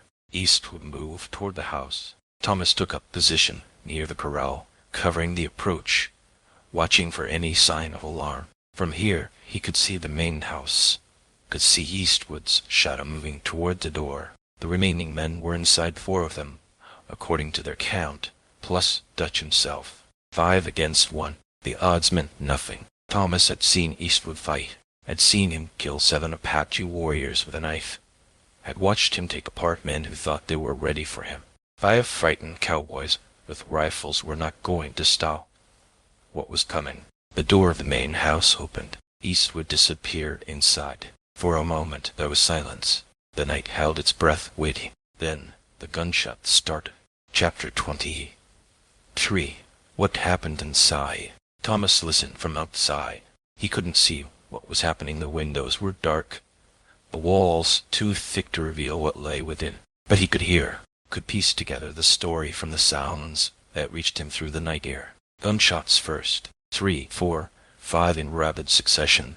The distinctive crack of pistols, the deeper boom of a rifle. Shouting, wordless and panicked.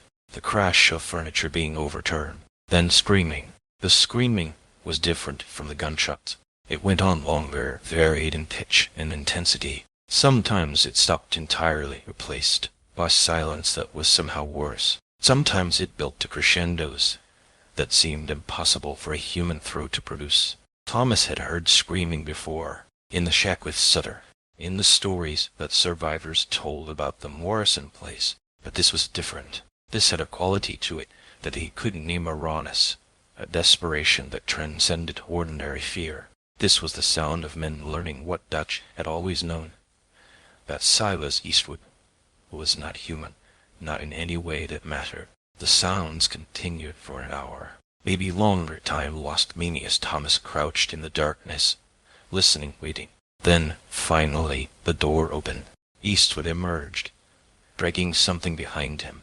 No someone, a man, fairly alive, leaving a dark trail on the porch boards as Eastwood hauled him into the moonless night. Dutch McAllister, David Mackenzie, the last name on the list. Chapter 24. The lesson. Come here.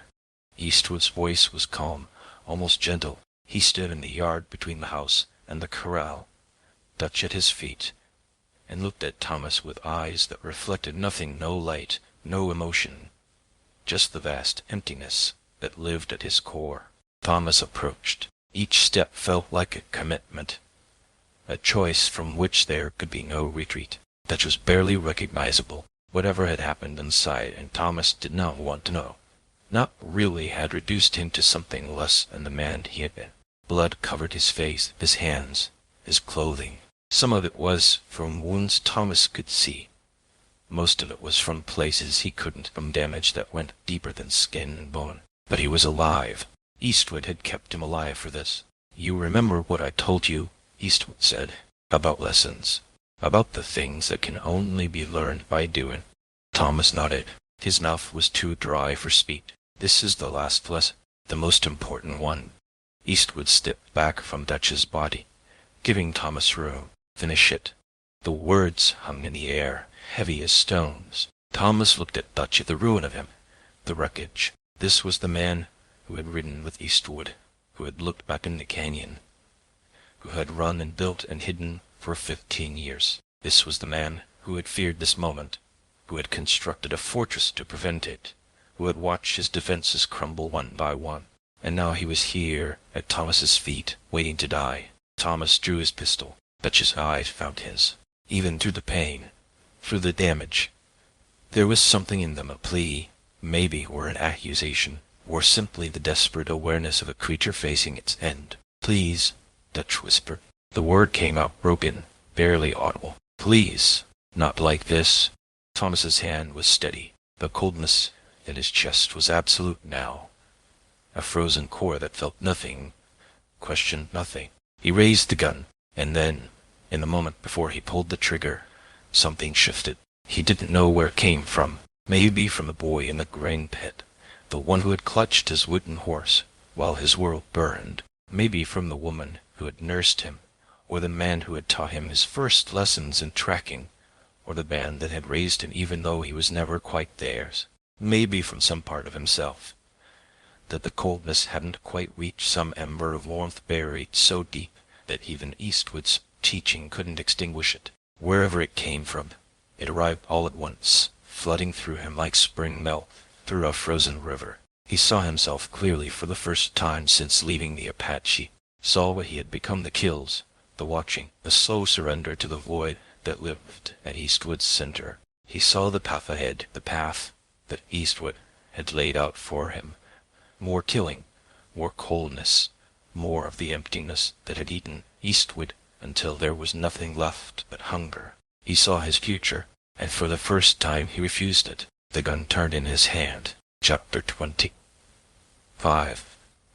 The turn. Eastwood didn't move. He stood 3 feet away, Dutch forgotten at his feet, and watched Thomas aim the pistol at his chest. His face showed nothing, no surprise, no fear, no anger, just that terrible calm, that absolute stillness that had always made him seem like something more and less than human.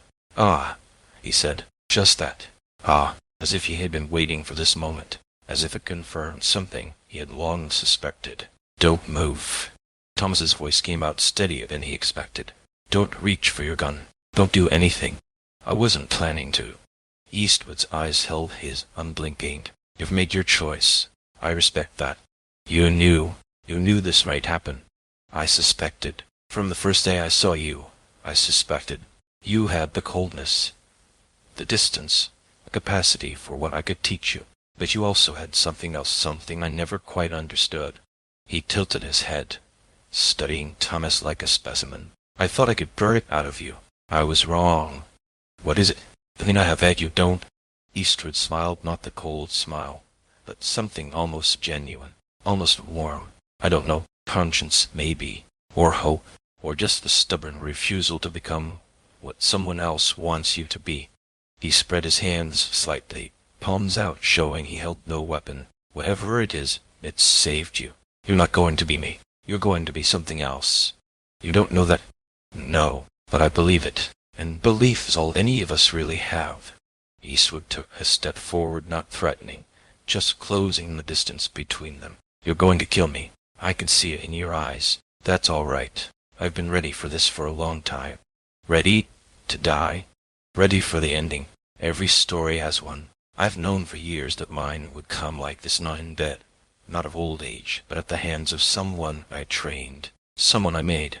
He stopped an arm's length away, close enough that Thomas could see the individual lines on his face, the weathering of decades in the desert.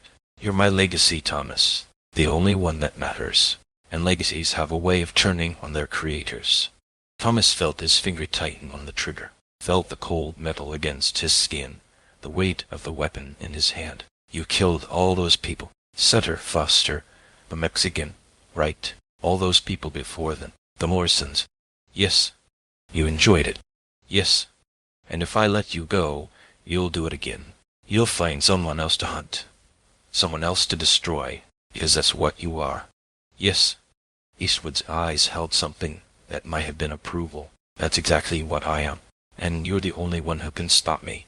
Thomas thought about everything Eastwood had taught him, the patience, the precision, the absolute commitment to seeing a task through to its end. He thought about the gift of the knife, about the words that had accompanied it. You're like me. He wasn't. He understood that now. The coldness was there, would always be there. But it wasn't the void that lived in Eastwood. It was something else. A tool, perhaps.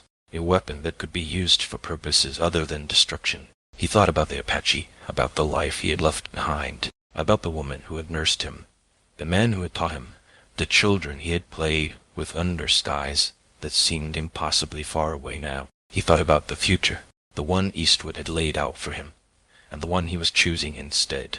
You said I could give it back, Thomas said. The inheritance. If I didn't want it, I did. This is me giving it back. He pulled the trigger. Chapter 26. The inheritance. Eastwood fell. Not dramatically. He had never been dramatic. The bullet took him in the chest. Center mass.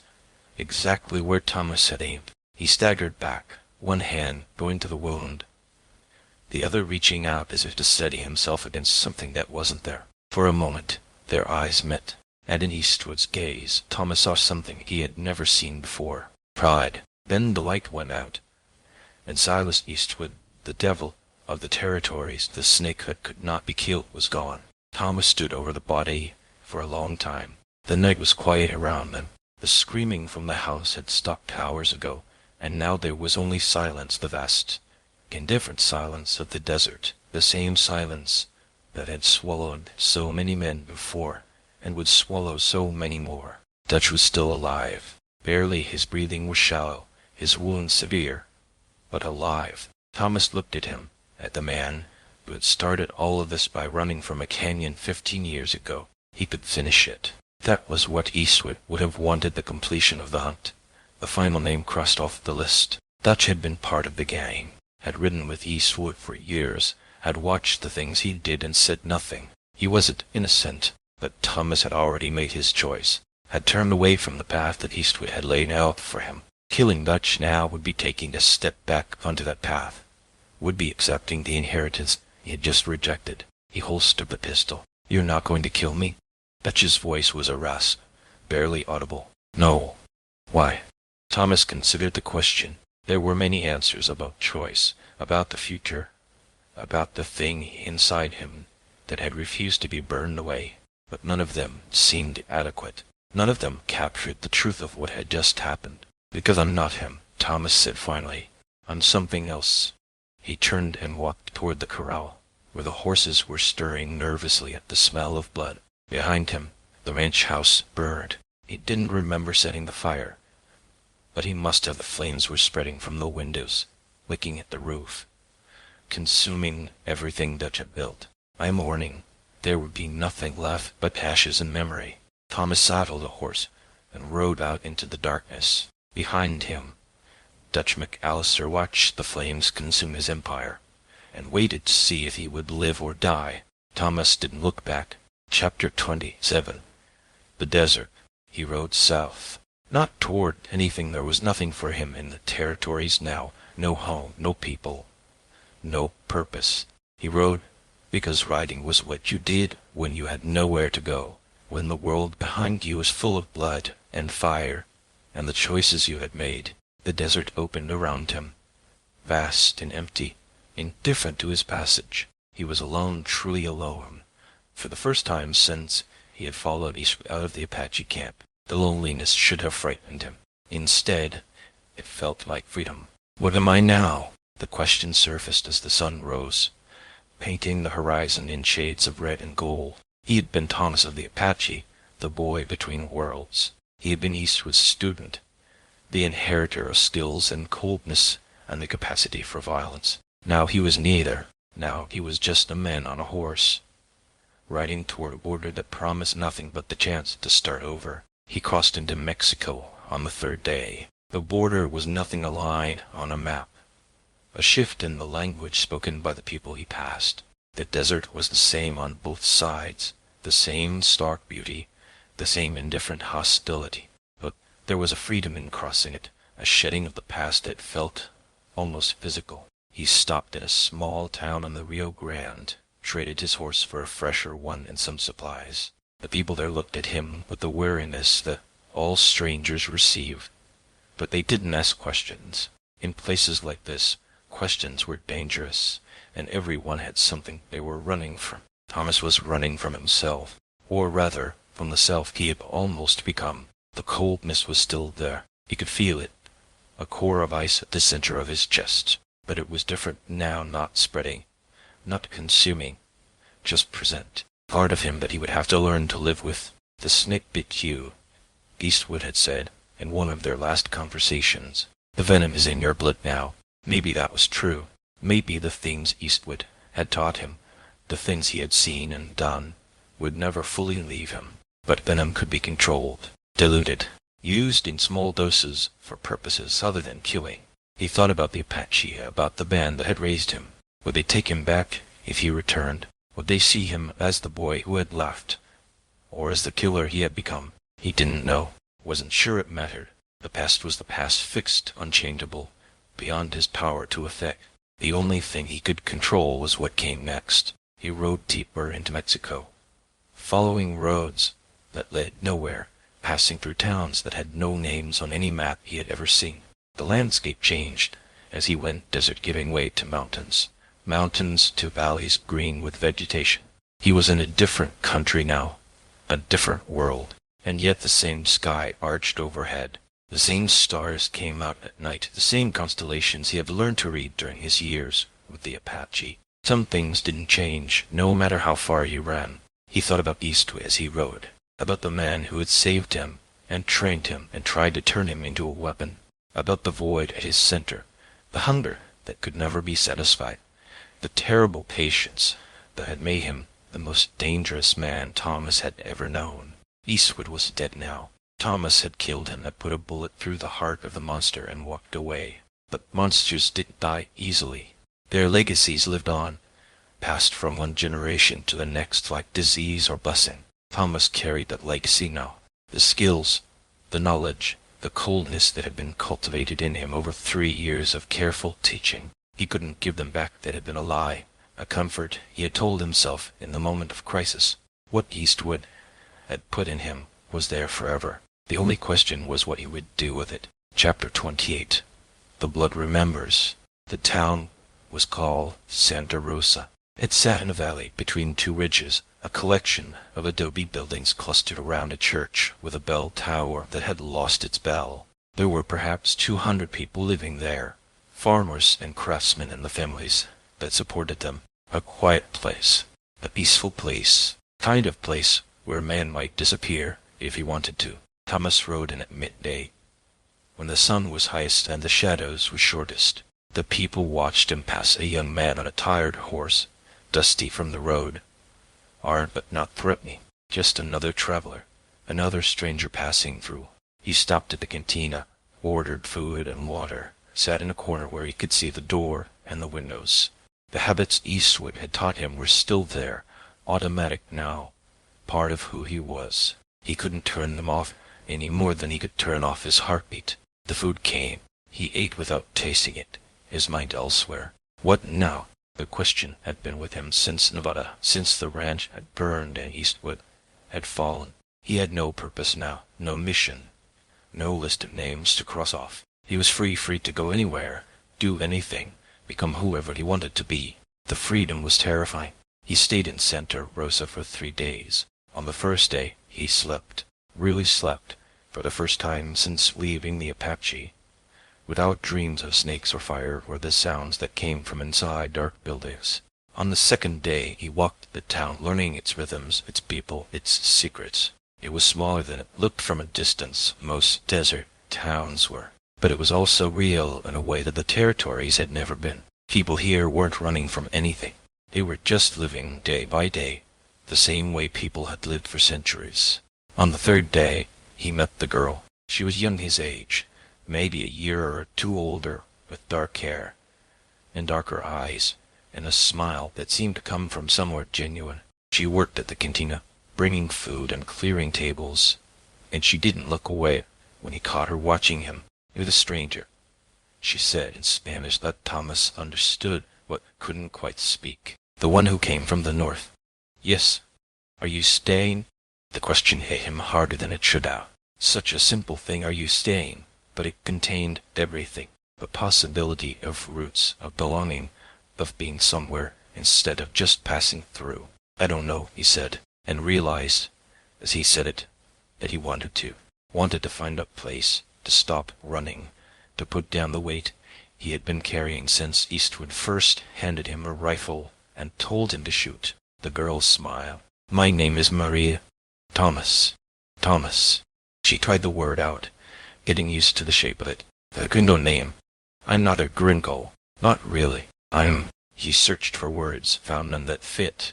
"I'm from between." She seemed to understand, or at least to accept, which was perhaps the same thing. "Stay," she said, "for a while at least. See if you like it here." Thomas looked at her smile, her eyes, the easy way she stood in the world. He thought about the coldness in his chest, about the things he had done and the things he knew how to do. He thought about Eastwood's legacy, the venom that ran in his blood. Could he say, could someone like him ever stop moving, ever find peace? He didn't know. He wasn't sure it mattered. "All right," he said, "for a while." He stayed longer than a while. The town accepted him the way desert towns accept all strangers, cautiously at first, then with the slow warmth that comes from familiarity. He worked, helped with the harvest, mended fences, did the 100 small tasks that needed doing in a place like Santa Rosa. He learned their language, their customs, their way of seeing the world, and he tried to forget. But forgetting wasn't possible. The skills Eastwood had taught him were there, woven into his muscles and nerves, surfacing in moments when he didn't expect them. The coldness was there too, that core of ice that never quite melted, that reminded him of what he was and what he could be. He dreamed of Eastwood sometimes, dreams where the old man stood before him, bullet hole in his chest, and asked the same question over and over. "What did you become? What did you make of what I gave you?" Thomas never had an answer. He wasn't sure there was one. Years passed. He married Maria, built a life, fathered children, grew up speaking Spanish and knowing nothing of the territories, nothing of Apache bands or outlaw gangs or the violence that had shaped their father. He became someone else, someone new, someone who might never have existed if things had gone differently in that ranch yard in Nevada. But the blood remembered. It remembered the kills, Sutter, Foster, the Mexican, the sentries in the darkness. It remembered the lessons, patience, positioning, the gun was the period at the end of the sentence. It remembered Eastwood, remembered the void at his center, remembered the satisfaction that came after killing. And sometimes, late at night, when the children were sleeping and Maria was breathing softly beside him, Thomas would lie awake and feel the coldness pulsed in his chest, and wonder someday something would wake it up again. He was not his teacher. He had proven that in Nevada, when he had turned the gun and made a different choice. But he carried his teacher's legacy, carried the venom of the snake's bite, carried the capacity for violence that most men never touch. The question was not whether he was dangerous. He would always be dangerous. The question was whether he could keep the danger contained, whether the walls he had built around it would hold, whether the life he had made in Santa Rosa was strong enough to keep the darkness at bay. He didn't know. He would never know. All he could do was wake up each morning, kiss his wife, watch his children play in the yard, and hope that today was not the day the walls came down. Somewhere in the territories, Dutch McAllister had survived the fire, had rebuilt, they said, smaller this time, quieter. He never spoke of what had happened at the Three Rivers Ranch, never mentioned the name Eastwood, or the ghost who had dismantled his empire, or the young man who had walked away instead of finishing the job. But he remembered, just as Thomas remembered, just as everyone who had touched Silas Eastwood remembered, because the snake left marks that didn't fade. Pa Namaka Lajarama. We are of one blood, you and I. The blood remembers. It always remembers. The end. Serpent, a Western novel by the YouTube channel. Musings of a cigarette-smoking man. Goonie goo goo. And a double goonie goo goo to you, my friend. And a triple goonie goo. Hey, cut that shit, don't you fucking idiots come around here speaking that goonie goo goo shit.